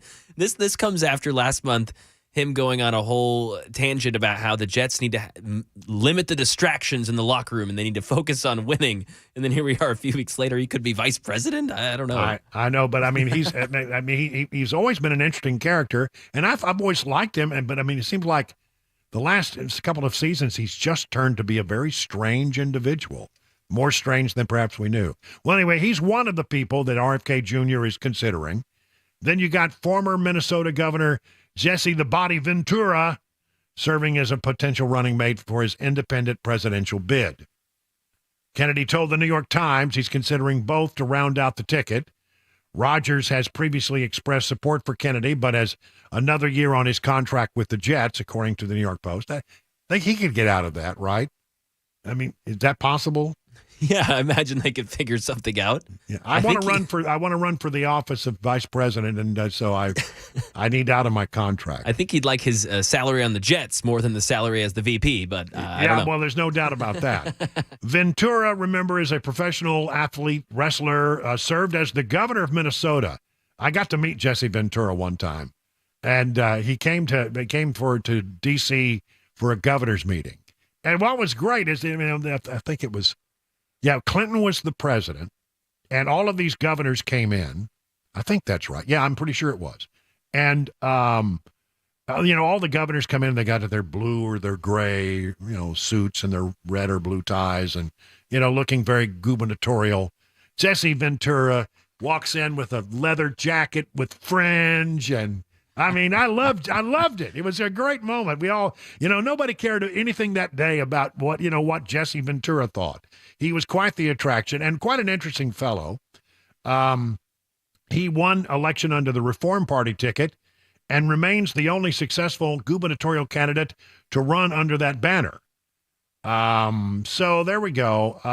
Remember, Kennedy was once a Democrat. Now he's an independent. He currently boasts about, well, this is not an insignificant number, 12.9% support in the Real Clear Politics polling average. Neither Rogers nor Ventura have apparently publicly commented, I don't think, about this as of the writing of this story. But wouldn't that be something? Talk about a sideshow. That would be interesting. Look, big picture, we talk about Trump versus Biden, and we talk about how every time we add some of these independent or these also minor candidates, that it tends to increase Trump's number, or at least, let me say, put this way. More people are taken away from the Biden column that are taken away from the Trump number. So his gap of winning goes up. I mean, and significantly. I mean, if it's something like this generally, if it's just Trump versus Biden, we look at it, he wins by 2, maybe 3. But if you put in the 5-way race, it's like 4, 5, or 6, something like that. Those are the way they've been following. So these guys do take away from Biden more than they take away from Trump. But I just have to say again, look, when we talk about Biden versus Trump, and that's where most of the focus is right now, understandably, they're the big candidates for the Republican and the Democrat Party, respectively. But I don't know how many people are actually going to be running. No Labels is going to have somebody up. We don't know who that's going to be yet. They have decided they're going to go forward, but they haven't decided who their nominees are going to be. They say they're talking to some interesting people. I don't know who that is. One way or the other, they're keeping their cards very close to the vest. But one way or the other, it's not going to be a binary choice. It's not going to be Trump or Biden. It's going to be several people there that you make your choice from, and we got to figure out exactly how that's all going to play out and who takes away from whom. So again, when I say I'm optimistic about the way Trump's numbers are shaping up, I am. But that doesn't mean that with this that the lineup we have today is the lineup we're going to have in November. And who knows how? Nothing about this election cycle is ordinary. Just certainly everything is just sort of like, we haven't seen anything like this before. We really haven't. We haven't seen a Republican presidential candidate, in quite a while run for re-election after being out one term. We haven't seen that candidate being, attacked by Democrats and have a bunch of court cases leveled against him. We haven't seen numbers that go up when something like that happens. We just haven't seen that. And on the other side of the equation, we have never seen a Democrat candidate who is completely as brain dead as Joe Biden, figuratively speaking. So, this is a weird one. Everything we think we know about politics could go out the door before we get to November. It's going to be one you got to just watch every day to get what is the latest news, what's the latest take. And we'll do that for you every day right here on The Drive. 20 minutes now past the hour of 5 o'clock on Super Talk.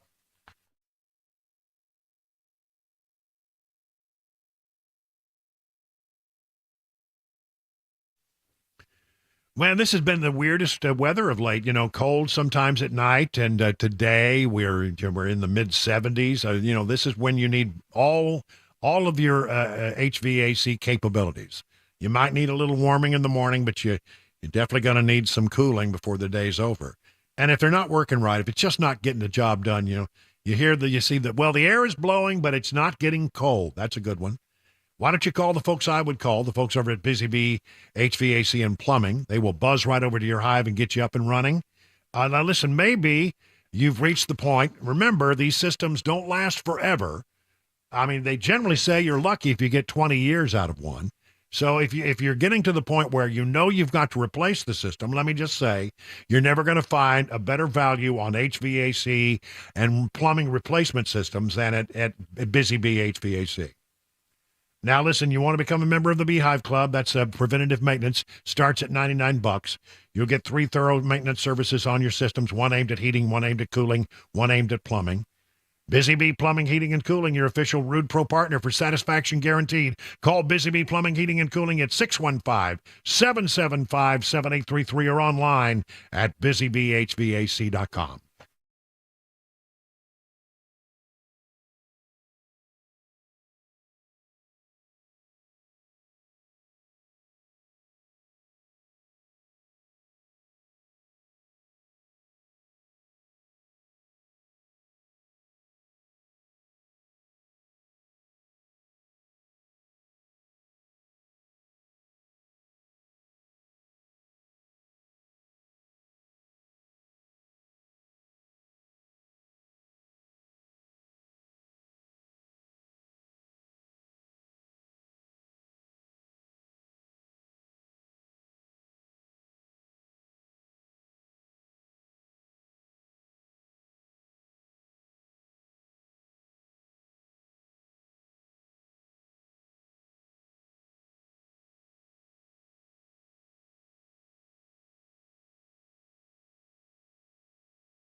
A teacher accused of taking inappropriate pictures of a female student right here at a Shelbyville high school. There is a sport that's the nation's fastest growing high school sport. I bet you couldn't guess what it is. And we've got some money news. 5:30 Super Talk 99.7 WTN. My guess is pickleball. Could be. Spanning the globe to bring you the constant variety of sport, the thrill of victory, and the agony of defeat. That's right. It's time for Mac Morey's wide, wild world of sports. And now here, without further ado, the man, the myth, the legend. You know him, you love him, you can't live without him. The one, the only, Mac Morey. Hello, and on a breaking news day as well for the Tennessee Titans, that is. Yeah, big doings, man. They're really making waves, aren't they? They really are. We got stuff to talk about today for sure. That's true. We the stinger. There's the gotta wait for the stinger. Yeah, gotta wait for the stinger. We talked about, the Titans going into this free agency this offseason with the second most available cap space to spend. I mean, we knew they had money. We just didn't know how they were necessarily going to use it. Well, they're using it. They signed wide receiver Calvin Ridley, who just last played 1 year with the Jacksonville Jaguars. This is a 4-year deal worth up to $92 million. It is going to be $50 million guaranteed. We'll have to see the specifics on the incentives and when that $50 million guaranteed is really allocated. Is it backloaded? Is it a front-loaded contract? Or is this going to be, an easy out after year 2? Can the Titans just cut Ridley and say, you know what? We're going to eat the rest of this money. We paid you a lot of the $50 million, and it's not working out. Whatever it is, we'll have to see the intricacies of the contract. Either way, though, a mega deal. And if you just take what it could be worth up to, $92 million, that would be the 10th highest contract for a wide receiver in the National Football League right now. 6'1", had a 1,000-yard season last year, 8 touchdowns, played all 17 games. He was suspended for all of the 2022 season. He was the first guy who really got cracked for gambling. I mean, he got caught gambling. I can't remember if it was even on NFL games. But the NFL really made him an example out of Calvin Ridley. They suspended him for the whole season. If you ask me, I thought that was absolutely just abysmal. I thought that was a terrible suspension.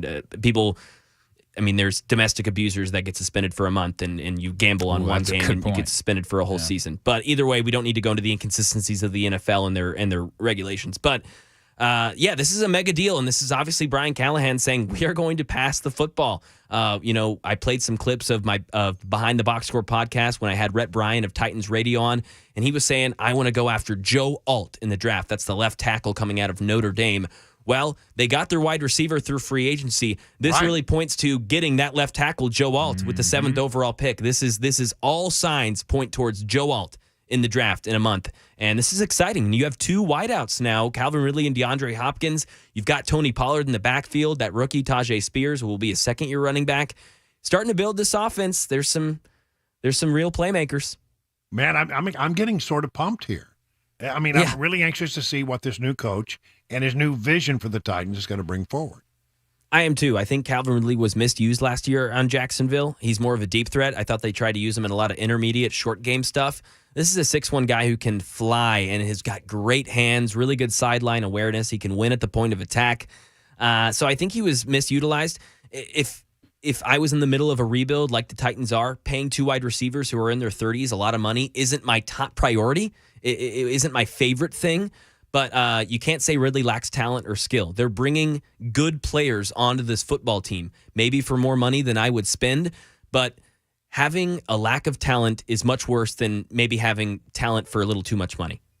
Are they trying to do something quick to sort of get back in the game, or are they looking at this thing from your perspective strategically to build, take the time it takes to really build a franchise? Sometimes they say you got to have a rebuilding year, but nobody likes the rebuilding years. The fans don't like them because they don't win as many games as they are. They trying to do something quick that will show that they have a different kind of Titans team going forward? Yeah, it's a good question. I think they are trying to fast forward this rebuild process a little bit, while also trying to find out what Will Levis is. And you can't really truly find out what Will Levis is if he doesn't have, 1, good receiver. I mean, this order is argued, but 1, good wide receivers, and 2, a good offensive line. And whichever 1 or 2 you want to make there sequentially, those are the 2 things you really need to say, okay, I actually have a good grasp on what Will Levis is as a starting quarterback in the National Football League. And he's going to have 2 good wide receivers,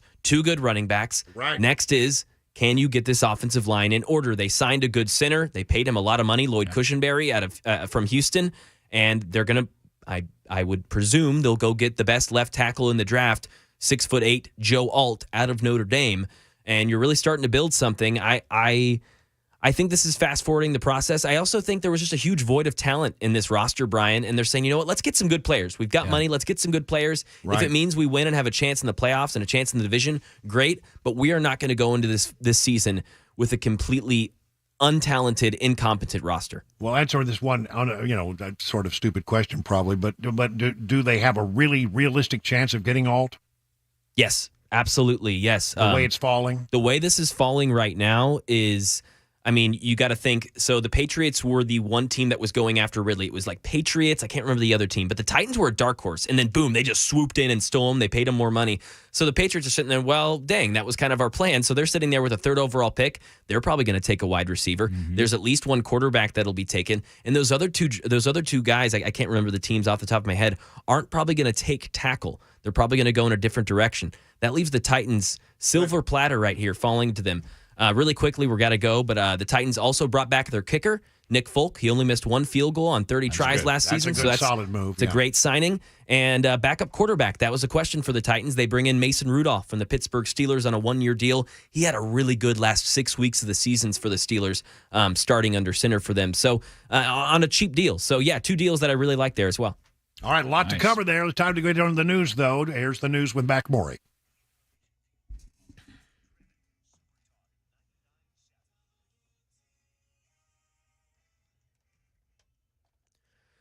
5:32. I'm Mac Morey with your top story. 76 degrees on Music Row and a traffic report weather forecast in 5 minutes. Crime right now in Tennessee. A high school Spanish teacher at Shelbyville Central High School, Alejandro A.J. Nunez, now facing charges after allegedly taking an inappropriate picture of a female student in his classroom. Officials say that he later solicited for more pictures from that 16-year-old student over text for money. Nunez has been charged with solicitation of a minor and unlawful photography. In the past decade, girls wrestling has become the nation's fastest growing high school sport. The number of girls competing on wrestling teams is up 60% in the last year. Michelle Franzen. Girls sports is going to the mat. Wrestling, now the fastest growing high school sport for girls. Officials say in the past decade, the number of teams has quadrupled, with nearly every state now sanctioning girls wrestling, leading to a new generation of athletes like Pennsylvania state champion Savannah Witt, who once wrestled on boys teams. But now to see like an arena this big filled with people here to watch and support and wrestle, and all girls, it's really awesome. At the college level, women's wrestling is on track to become a championship-level sport by 2026. We got some money news. Discount options for low-income Americans will be going away. Family Dollar and Dollar Tree announcing about 1,000 stores will be closing due to shrinking profits thanks to inflation. There was also a $41.6 million judgment against the company for selling products out of a West Memphis facility that was found to be infested with live, dead, and decaying rats. That is the latest news. Weather and traffic next. I'm Mac Morey, WTN News.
You know, the Brass Lantern and Legends restaurants are celebrating 35 years in Middle Tennessee.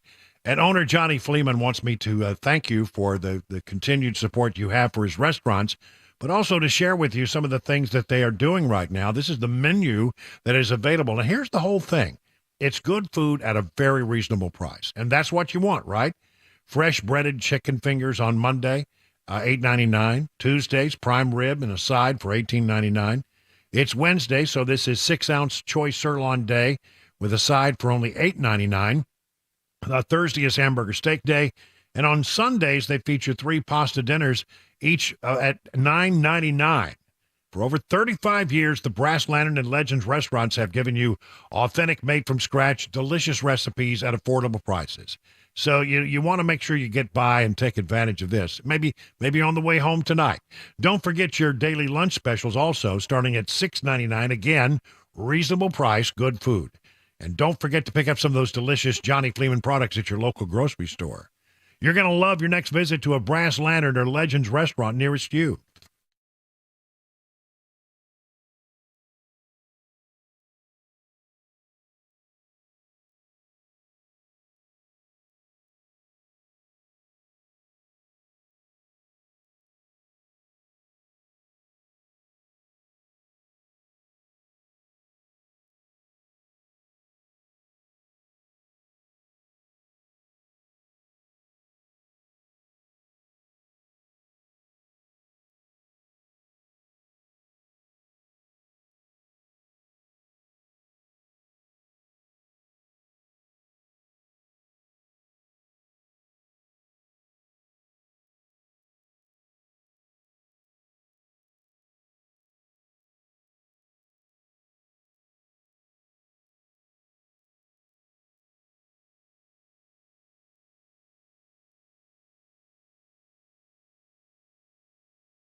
It is 38 minutes now past the hour. Make it 39 minutes past the hour of 5 o'clock on Super Talk 99.7. Brian Wilson in the chair and on the air.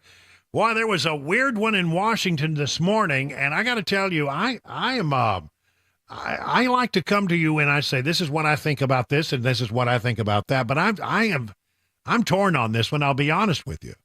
And I'm looking for guidance from you if you follow this story. It has to do with the TikTok bill that was passed in the House of Representatives today. Now, basically, we've told you before that TikTok, many people have concerns, national security concerns about TikTok, and information that is on your child's phone or on your phone is sitting on a server in China where it can be accessed by the Chinese government, and very concerned from a national security standpoint about it. And so there was a bill that came up in the House today that could potentially ban TikTok if they don't want to divest. If they want to divest and have an American company take it over, they can go forward. But if this bill were to become law, then TikTok would basically could be completely banned in the United States if they don't want to divest. Now, we're not there yet. The Senate is yet to take action. But what is remarkable about this is that the vote was 352 to 65, which means there was wide-ranging bipartisan support. And you don't see anything passed in the House of Representatives or in Congress these days with such wide-ranging bipartisan support. So what's going on here? Do you have any thoughts about this? How do you feel about the potential ban of TikTok? It's one of these cases where it's absolutely a case of national security concerns versus First Amendment free speech rights. Some people would say, what right does the government have to tell me that I can't post my thoughts on a social media platform? The other side of the equation, do we have a legitimate concern that this information that's on all our phones can be used against us? And to that point, I'm going to get the phone number out there. 615-737-9986. I'd love to know your thoughts on it. Get on the phone right now. I'm going to tell you what you think. Now, to this point of, national security versus, First Amendment, I was talking to Senator Bill Hagerty earlier today on our program, and I asked him to explain to me what the national security concern was and how information that might end up on a server in China could actually end up being used against us in a national security arena. And here was his answer. What I understand is that they had the capability of literally modeling Brian Wilson. They can basically come up with your personality and your profile. They would know then what levers to push to influence you. And what you really are concerned about at the end of the day is, an influence campaign that would serve the interest of the CCP, the Chinese Communist Party, and would be a disservice to America, something that would destabilize America. The types of things that you'd be concerned about would be they could figure out the buttons, if you will, Brian, that would get you particularly upset or particularly motivated to do something you otherwise wouldn't do. Well, certainly right now, the social media platforms do that with regard to advertising, and it probably is happening in this country as well. But in an election year, I can see where that would be a concern. So, I also, when I see a number like 352 to 65, it says to me, when you have a lot of Democrats and Republicans who are voting in the same direction, I wonder if they got a national security briefing that you and I have not gotten that led them to vote in this certain way. Again, it is really rare to see that kind of vote. Now, it hasn't gone yet to the Senate, and the pathway there is a bit more unclear. But I want to know what you think about this idea of potentially banning TikTok, when you have a conflict between the First Amendment, which we all hold dear, and what some people say is a very legitimate national security concern. So to the phone lines we go, 615-737-9986. We do have a few lines open, but let's start with Dakota in Lafayette. Hello, Dakota. You're on with Brian on The Drive. What's your take on this? What's your thought? So I don't really care what happens to TikTok for TikTok's own sake, but it concerns me for two reasons. One, if they can do it to a company as big as TikTok, they can do it to any small business. And then secondly, I trust communist China and TikTok every bit as much as I trust Joe Biden and Mark Zuckerberg with the same information. So I don't see a difference. Yeah, let me ask you a quick question here, and I'm not trying to persuade you, but I just want to have you get your thought about this. I'm looking at a list of how the Tennessee delegation voted on this. Tim Burchett, yes. Steve Cohen, yes. Scott DeJarlais did not vote. He's a Republican, so you have a Republican and a Democrat both voting yes. Chuck Fleischman, a Republican, yes. Mark Green, yes. Diana Harshberger, Republican, yes. David Kustoff, Republican, yes. Andy Ogles chose not to vote or was not there to vote. I don't know which is true. And Representative John Rose, Republican, said that he would vote yes for this bill that could potentially ban TikTok. Does that persuade you in any way? Not really. I mean, I appreciate the way they're voting, and I get the sentiment because on the surface, I'm fine with them voting out, taking down any Chinese-based company. I'm totally fine with that. I feel like our freedom trumps that, right? I love my freedom more than I hate China. So I'm just worried about if they do it to them, we're opening the door to let them. Where is the old slippery slope? Where does it end? Right, I got you. Thank you for that, Dakota. Jim in Franklin. Jim, you're up next on the drive. What's your thought, Jim? Yeah, I think they want to take down TikTok just so that that they can censor everything that we see and everything we say. That's what I think. Because, yeah, that's exactly what I believe. They done that to me on Facebook. I ain't been on there in years because every time I turn around, they're taking things down that they didn't like. And they're going to do the same thing again with TikTok. All right. Thank you for that, Jim. I appreciate it. Jody in Nashville, you're up next on the drive. What do you say, Jody? I think they're dead center right to ban TikTok. It is a communist Chinese spy operation. But the other one they're not talking about is the number one downloaded app in America today, and that's Temu.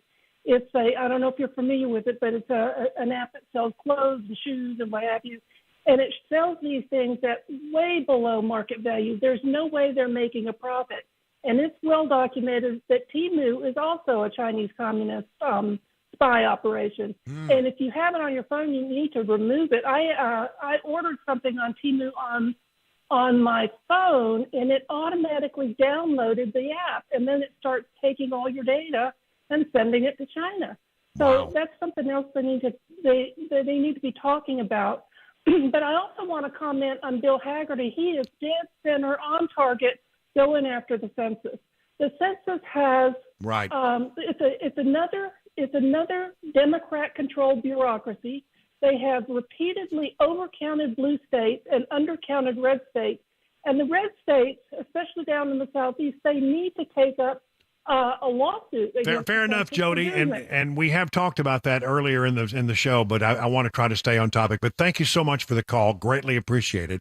Wayne and Lacasis, you're up next on the drive. Tell me what you think about this move by the House of Representatives to potentially ban TikTok. Wayne, are you there? Wayne, hello? Yeah, you're up. Okay, well, we're moving on. Vernon in Nashville, you're up next on the drive. What do you say, Vernon? I say it's a freedom thing, man. Because I don't believe it's anything to do with the national security. You know, it's getting our information because Facebook sells everybody's information, and that's proven.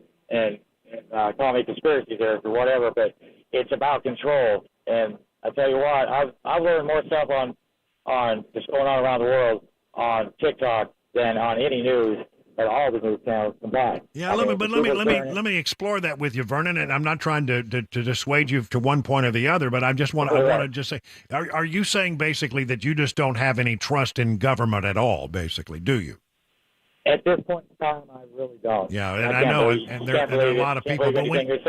But I mean, when you hear about people who have some respect on the Republican side of the equation, like Senator Haggerty and Mark Green and some of these other people who have decided that they after they got the classified briefings that we don't get, that they believe it is a real threat. Does that not dissuade you at all?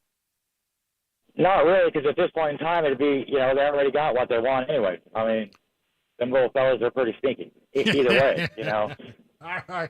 Thank you a lot for that, John. Greatly appreciate it. I mean, Vernon, thank you for that. Let's go to John, who's next up. He's out on the road right now. John, what's your take on this? Hey, listen. Go ahead. Hello? Yeah, you're up.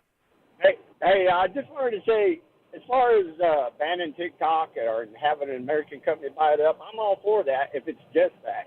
But from what I heard, and you may want to check this out, there's other aspects in that bill as far as like your one caller earlier today was saying, being able to look at other entities' websites and from what I hear, other apps that they deem a threat.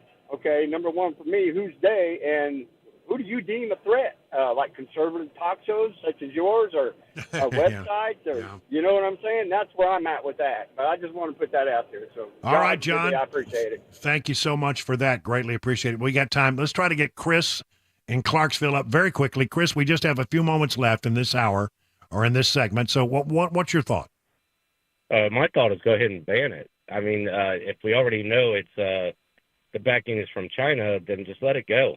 And I mean, First Amendment, there's not really a First Amendment here. It's not a staged, like if you're sitting on Times, down on Main Square, sitting on top of a podium talking and trying to give out your comments about the government or what to pass or not to pass or to vote on something. This is just an app where people just can express themselves. It's not really anything that's going to be structured to sway one way or another. And it's no different than Facebook. I mean, unfortunately, we got to start getting these boys off of the First Amendment because it's not really a First Amendment structure. Well, I would disagree. I can see where it could be a legitimate First Amendment conversation. I mean, I really can see that.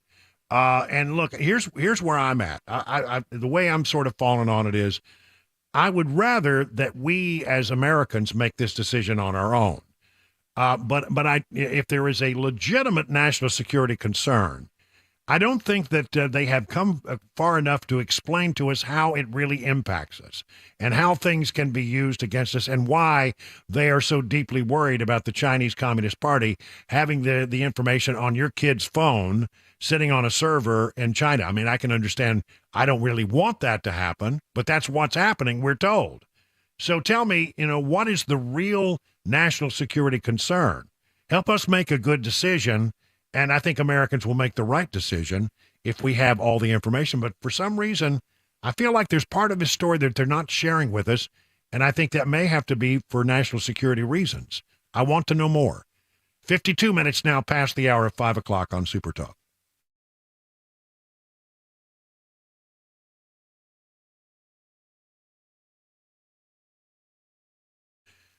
DT McCall, they got 5 convenient locations near you: Carthage, Lafayette, Lebanon, Cookeville, Franklin. I mean, I'm telling you, these are good stores. And if you've never been to one, you owe it to yourself to go by. But maybe you want to wait until March 22nd because they got a huge sale going on the week of March 22nd.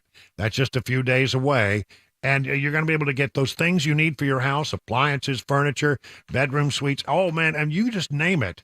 I've got a flyer here. You wouldn't believe the stuff that's on it. They got a scratch and dent sale that's going to be going on there where you could save some big money on appliances. And some of these scratch and dents are places you don't even see them. You need a mower? I love my Cub Cadet mower that I got from DT McCall's. And you can get one there, too. Some big prices, big savings are going to be available when this sale kicks off. DT McCall's been around for more than 100 years in Middle Tennessee, a good company that'll treat you right. Why don't you find out more about what they can do for your home by going to their website, dtmccalls.com.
6:01, I'm Mac Maury with your top story. 74 degrees, a very sunny, gorgeous day on Music Row. Traffic, complete weather forecast coming up in 5 minutes. A team of U.S. Marines were brought into Haiti overnight to provide additional security at the U.S. Embassy in the wake of spiraling violence in the capital city of Port-au-Prince by gangs, according to a statement from U.S. Southern Command. But while these Marines will have the objective to protect American lives, Louis Martinez says most of these new forces will likely be restricted to the embassy itself for this mission. They are going to probably just be specifically tasked to remain at the embassy. So one of the things that they're going to do is they're probably going to ensure that they have better sight lines to ensure that if anybody comes, that they'll be in a good position to protect the embassy and the staff that are located there right now. So I don't foresee that they will probably leave the facility unless they absolutely have to. So that means that's going to minimize their contact. Right now here in Tennessee, the Tennessee Alcoholic Beverage Commission now investigating whether missing college student Riley Strain was overserved alcohol at Luke Bryan's Broadway bar in Nashville. Strain was seen on surveillance footage Friday night wandering, stumbling around downtown after he was kicked out of Luke's 32 bridge. He told his friends he was headed back to the hotel, so he wasn't reported missing for 16 hours. Channel 4's Brendan Tierney telling us what the University of Missouri is now doing. Ribbons were hung up today at the Delta Chi Fraternity House on the University of Missouri's campus. A school spokesperson told me that the formal trip the fraternity was on was not a school-sanctioned event. Metro Police say their officers have searched the banks of the Cumberland River out here, and they have now shifted their focus to reviewing more security video. Riley is fairly identifiable, 6'7", around 160 pounds, with blonde hair and blue eyes. Staying in the volunteer state, Tennessee Senator Bill Hagerty joined WTN's The Drive with Brian Wilson and gave his view on the bill that was passed by the House today to ban the popular Chinese-owned social media app TikTok unless that company divests. And what you really are concerned about at the end of the day is, an influence campaign that would serve the interest of the CCP, the Chinese Communist Party, and would be a disservice to America. Something that would destabilize America. The types of things that you'd be concerned about would be the things that they could figure out the buttons, if you will, Brian, that would get you particularly upset or particularly motivated to do something you otherwise wouldn't do. When Hagerty was asked if he would vote to pass this bill, he said he'd need to see it again, but that he does want to fix the problem that is our data being public to the CCP. And a massive day for your Tennessee Titans. Wide receiver Calvin Ridley, who played with the Jacksonville Jaguars last season, has signed to play on with Tennessee. The deal, 4 years, worth up to $92 million, $50 million of that fully guaranteed. The 6'1" wideout had over 1,000 yards last season, 8 touchdowns. He played all 17 games. The Titans also brought back kicker Nick Folk on a 1-year deal after he missed just 1 field goal attempt on his 30 tries for the Titans. And they were also able to reach a deal with quarterback Mason Rudolph on a 1-year deal to come back up Will Levis under center. That is the latest news. Traffic and weather on the way. I'm Mac Maury, WTN News.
It is 8 minutes now past the hour of 6 o'clock on Super Talk 99.7. Brian Wilson here in the chair, bringing you news and information this evening until you get home.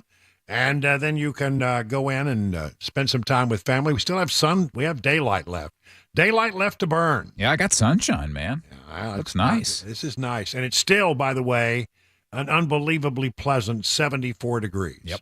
Love it. I might have to take a dip on the pool on the way back to the house. Oh, just rub it in, why don't you? Yeah, I might just have to do that. The temperature in the pool is a pleasant 86 degrees. I bet that would feel so good. Yeah, I think this is going to be I'm going to christen the pool for the season on the way back to the house here tonight. We got a lot of things to cover. By the way, just cleaning up on this TikTok thing. We talked about it a lot, and again, I got to tell you, I can see the national security concerns. It's a very sophisticated and sort of nuanced argument that they're making here.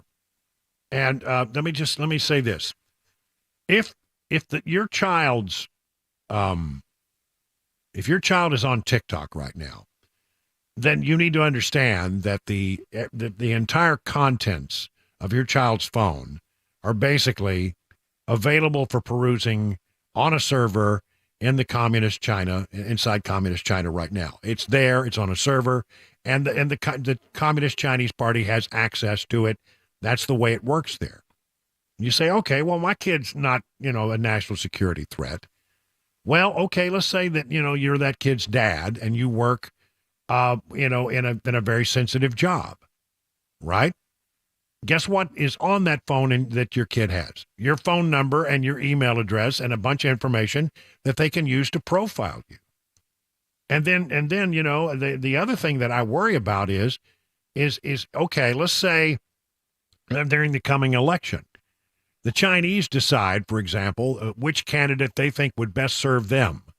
And I would bet, just guessing, that they believe that Joe Biden is the better option. I bet you they don't want Donald Trump, right?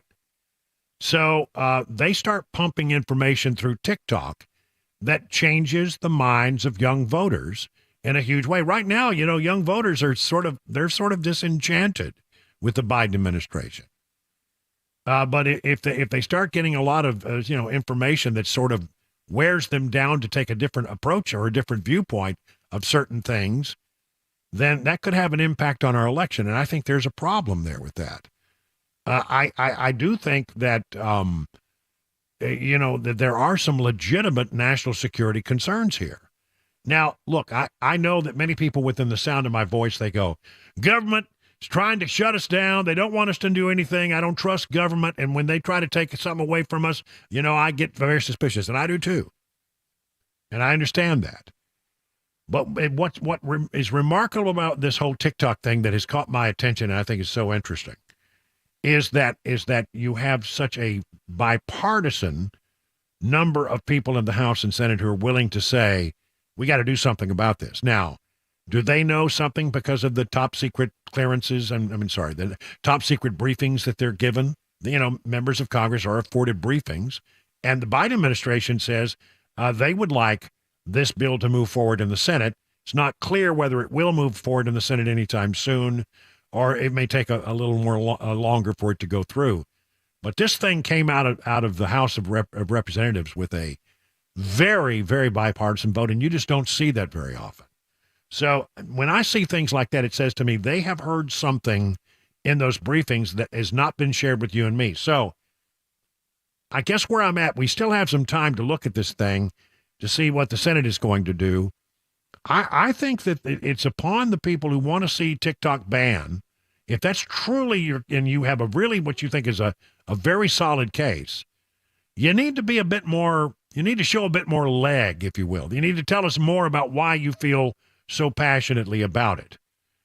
And I can see some of the concerns that you have, but I need you to sort of square one thing with me, and that is, okay, so the information ends up on a server. Tell me how that changes, how that is the national security threat that you say it is. How do they mine that data and use it against us? I thought that Bill Hagerty had a pretty interesting point when he said, the Chinese can mine it just like advertisers do. I mean, think about this. if you're on social media and you look at something that you're thinking about buying, what happens? You immediately start seeing, pictures of that thing and people trying to sell it to you, right? That's because they mine the data, and then they use it they sell the data to people who want to sell you things, and those people then can know that they can target you, and they do target you.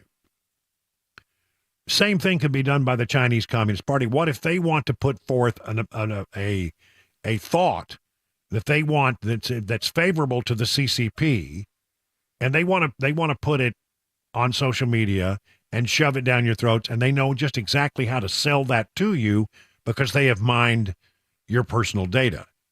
See, they know exactly what, as the senator said, what buttons to push to get you to react. I don't know. I can see it, and it's nuanced. It's not real clear. I need a little more information from them, but I'm of the opinion that the First Amendment is so important. I mean, if you're in what I do for a living, you love the First Amendment, and you're very, very, very hesitant anytime people start messing around with the First Amendment, and I certainly am that person. But I wonder why so many members, both Democrat and Republican, feel so strongly, and I want to know more. I think they need to tell us more, and I need more information. So, again, we've got some time.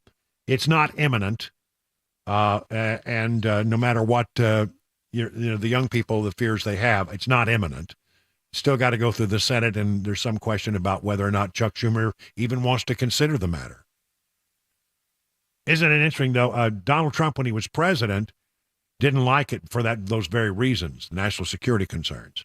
Now that he's a candidate and he's out on TikTok, I guess so is Joe Biden. He doesn't like it. He doesn't like the idea of shutting down TikTok. Says it'll make Facebook more powerful. Joe Biden, on the other hand, is on TikTok, but he says that if that bill gets to his desk that would limit and perhaps ban TikTok, he will sign it. It's a fascinating, one of the more fascinating things I've seen come through Washington in a while. But give me more information is where I'm saying right now. Economic news, I've talked too long about that, but I want to get some economic news. 75% of Americans say that the tipping culture has gone too far. A survey by the website Coupon Birds. I've never heard of the website Coupon Birds, but they found that about 2/3 of the people they polled feel pressure to tack on a couple of extra bucks because of guilt tipping. Roughly 65% of those guilt tips are purely to avoid awkwardness with staffers who are typically standing right there awaiting a gratuity. I have to say, if people are providing me a service, I don't generally mind tipping. I don't feel like I have to, and if I didn't get good service, I'm certainly not going to. But I generally will tip. I think probably more generously than a lot of people would, just because I appreciate the service, and I'm in a position to do that. So we'll see how I feel when there comes a time at a place where I don't have the wherewithal to tip as largely and generously as I do now. We'll see. One way or the other, though, I think they're right. I think I don't like it being expected. Used to be you went into a place and you got something and it wasn't expected, and all of a sudden when you put your card in there, you got a question, how much would you like to tip? Comes up on the screen. I've actually been in, I can't remember where it was, Brian, but I've been in a place where I was just grabbing whatever it was. It wasn't a situation where I was provided a service. I was just picking up food or something somewhere, and that came up on the machine, and it was actually kind of a hidden option to say no tip. Like I had to kind of finagle around a little bit to find the button that said, no, I don't want to leave a tip. So they're even making it more difficult for you to not leave a tip, it seems, in some situations. Yeah, I agree. I don't like it being expected of me. The owner of the Family Dollar is going to close 1,000 stores. These are Family Dollar stores. There are a lot of them around the country. 1,000 of these stores are going to close. So what happens to all those businesses? Family Dollar is a victim of the macro environment out there. Apparently, they say that part of the problem is the economy, inflation, and theft. A lot of people stealing from the Family Dollar. And the dollar, that, by the way, Family Dollar, Dollar Tree, same company. So if you have a Family Dollar near you, it may well close. They're talking about 1,000 stores across the nation. That's a lot.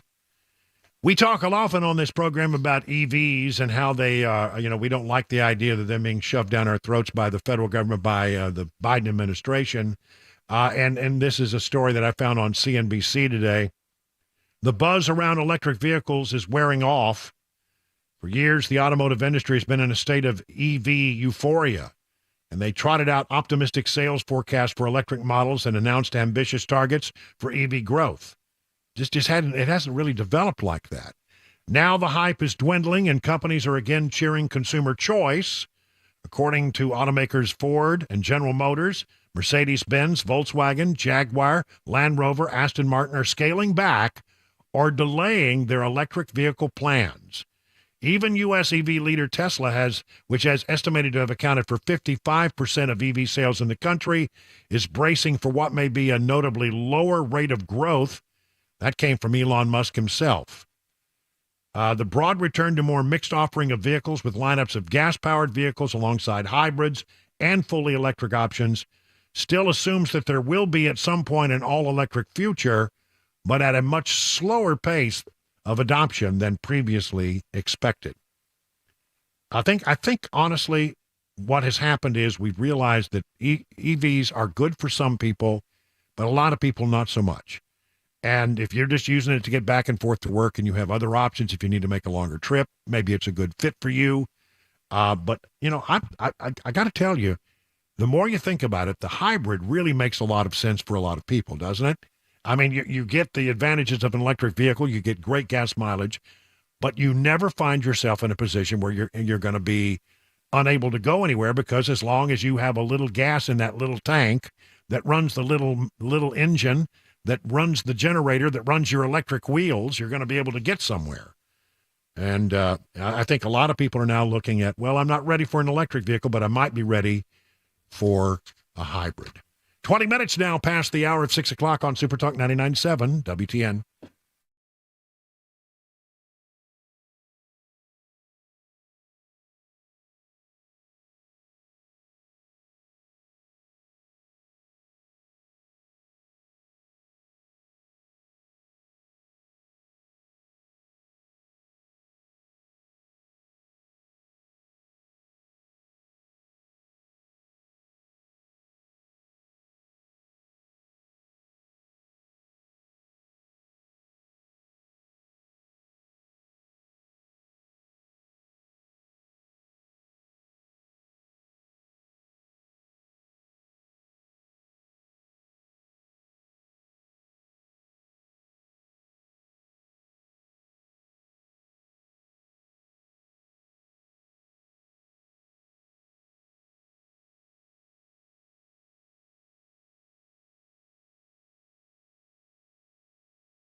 In just a few moments after the news with Mac Maury, you're going to hear a replay of our interview with Senator Bill Hagerty, where we talked to him about the TikTok thing, but also he had some very on point things to say about the situation at the border and what the Democrats' real plan is. He's on target here, folks. He's absolutely on target. And by the way, we'll replay that at 6:35. So it really is a great interview, and he covered a lot of territory. You definitely want to listen to that. I think you'll be interested. But on the situation with the border, I saw a statistic today that they have now had at the border, since this whole thing started, 335,000 encounters with people from Venezuela. Venezuela, not talking about all the other countries, just Venezuela. 335,000 encounters. You know how many people out of that 335,000 have been sent back, deported? 834. I did a little math, and I've double-checked it, and I've checked it with people who can really do math, and I got this number right. That means that out of all of the Venezuelans who have come to America, 335,000 during this across the border illegally, 1/4% are sent back. 1/4%. Tells you a lot about what the Biden administration is up to. And Bill Hagerty will elucidate much further in the upcoming interview. It's worth your time. Please don't miss it. I thought it was one of the best interviews we've done in quite a while. By the way, speaking of interviews, tomorrow, let's see, I've got it. 5:05, is it, Chris? I believe that's correct. 5:05 tomorrow. Governor Bill Lee will join us. Been a minute since we've had the governor on. Anxious to find out a few things about his education proposals and where they stand and how he feels about things. So we'll do that tomorrow. But again, don't miss this Hagerty interview. I thought it was pretty good. All right. Now, speaking of other things on the border, this has happened yesterday. The House passed a resolution on March 12th, that's yesterday, Tuesday, denouncing the Biden administration's immigration policies amid an ongoing crisis at the southern border. Well, the House is controlled by Republicans. You might imagine that you would get all the Republican votes, and indeed all Republicans voted in favor of this resolution, non-binding resolution, but just voicing your concern. But guess what? 14 Democrats joined them, which means that this is making them squirm to some degree. In some places, Democrats are really squirming over the situation at the border. It's the number one topic when you talk to people about what concerns them heading into this coming election in November. Resolution by Monica de la Cruz, R of Texas, passed with 212 to 193 with 14 Democrat votes. All 212 Republicans voting in favor of it. The measure accused the Biden administration of violating immigration law by refusing to detain inadmissible aliens arriving at the border. And then, as long as we're talking about the border, there is this. The United States Border Patrol agents arrested 5 child sex offenders in 5 different sectors: Yuma, Tucson, El Paso, Del Rio, and the Rio Grande Valley. Border Patrol Chief Jason Owen said the child predator criminal histories included sexual assault of a person 15 years old and aggravated sexual assault of a child. The news comes amid growing concerns over the 1.8 million gotaways at the southern border since Biden became president. Another reason why you need to be concerned about the gotaways, no doubt about that. Chief Owen says it's the gotaways that keep him up at night. No kidding. Keeps us all up at night. The situation continues to be just horrific. And remember, when you hear Bill Hagerty here in a moment, Senator Hagerty, lay out the reasons why he thinks this is all happening, it sort of makes sense. It really, really makes sense. And we'll get to that right after the news. Right now, it's 6:30 on Super Talk 99.7 WTN.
All right, if you're in the market for a pole barn, the two brothers that run Stoltzko are the two guys you need to talk to.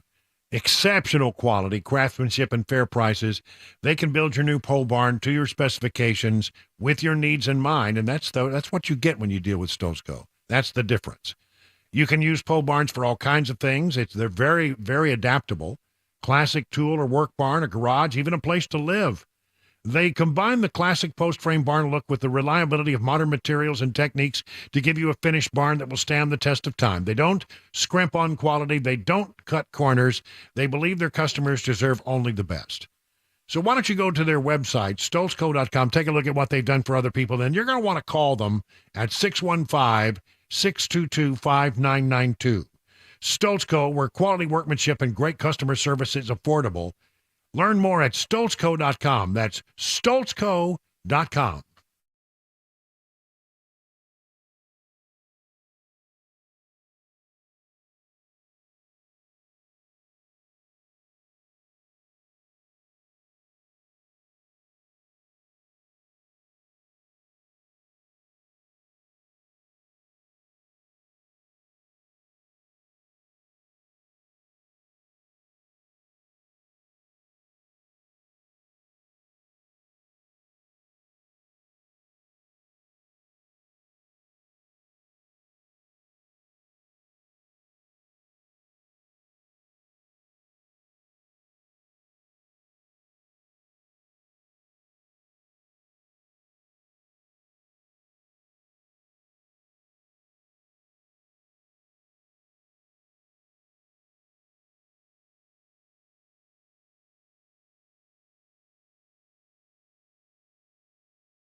"37 minutes now past the hour of 6 o'clock on Super Talk 99.7. Without further ado, because it is such a great interview, let's get right to it. Senator Bill Hagerty earlier today on The Drive talking about the TikTok vote in the House and the southern border. What is your assessment of this TikTok matter, and what would you like to see happen? Brian, here's the, again, it is a bipartisan concern regarding TikTok. And here's the issue. The national security laws of China are written in a way that require any Chinese company to have its data available for surveillance by the Chinese Communist Party at any time. And if Americans' data are on the servers of Chinese companies, they're obligated to hand it over in the event that the CCP wants to surveil us. And it's a very real concern when any data from American citizens crosses over into China and is put into the hands of an entity controlled by China. I've been very clear on this with regards to a company called BGI. They manufacture machines that collect genomic data of American citizens. We don't need our DNA in the hands of the CCP, and we certainly don't want our kids profiled, from what they're doing on TikTok. We don't want them to have that ability to take that data and use it to profile our children. So I think the answer to this is very simple. I haven't seen the final legislation, but we should allow TikTok to divest itself. I think there are buyers here in America that would be certainly much more suitable. That would help avoid this problem and this trap, and that is that any company, any Chinese-controlled entity can and will, if asked, they're going to have to give their data to the Chinese Communist Party for surveillance purposes, and we don't want that to happen. And some say they already have a back door into it all already, but that's a good question. So help me with one link that we're having trouble understanding. So we have 170 million Americans on TikTok, and their data and everything that's on their phone sits on a server in China, where the Chinese government can access it. How does that become a national security? How do they mine that data to cause something that concerns what we're doing here in the United States from a national security standpoint? Here is my understanding, and again, Brian, I'm not the technical expert that some are in terms of what they can do with that data. But what I understand is that they have the capability of literally modeling. If you think about it, and Brian Wilson, they can basically come up with your personality and your profile. They would know then what levers to push to influence you. And what you really are concerned about at the end of the day is, an influence campaign that would serve the interest of the CCP, the Chinese Communist Party, and would be a disservice to America, something that would destabilize America. The types of things that you'd be concerned about would be the things that they could figure out the buttons, if you will, Brian, that would get you particularly upset or particularly motivated to do something you otherwise wouldn't do. That's at the heart of the concern about what might happen with this type of data if they have, that many Americans' information on their system. So, I don't know that it's happened, but the fact is that it's clearly possible, and according to the Chinese law, there are no exceptions in the Chinese national security laws for this. If your data resides over there, they can get it. And that seems to be a real serious concern, a legitimate concern during an election year. Mm-hmm. Particularly if you think about the influence that they might want to exert, one way or the other. But it's not. It's certainly not what America needs. Is having foreign governments involved in our elections or influencing us in any way on any topic. So if a measure like what came out of the House, a Senate version, was developed, you would be voting for it? I need to see it again, but I'll tell you this: I want to fix a problem that would expose, our sensitive data to an adversarial government. And my understanding is it's drafted in a means to do that, but I'll withhold judgment until I actually see it. Well, fair enough. Okay. So now I wanted to talk to you about this other thing. You were very actively involved. You sort of called out the Democrats in the United States Senate with a measure back on March 8th. And basically what you were saying is that you wanted to stop the Census Bureau from collecting and adding into the census count the illegal aliens that have come across into the United States by the millions. And every single Democrat in the United States Senate voted against your measure, which sort of tells you what they're up to here. That's exactly right, Brian. You would have loved it. You understand how the process works up here. Chuck Schumer threatened to shut the Senate down rather than put this bill on the floor because he did not want his members to have to vote on this. And I said, well, I'm more than happy to do that. We can shut it down if you want to, Chuck. And at the end of the day, just hours before the shutdown deadline, he caved. We put it on the floor, and just as I suspected, they admitted, this is the motive behind the crime at our southern border.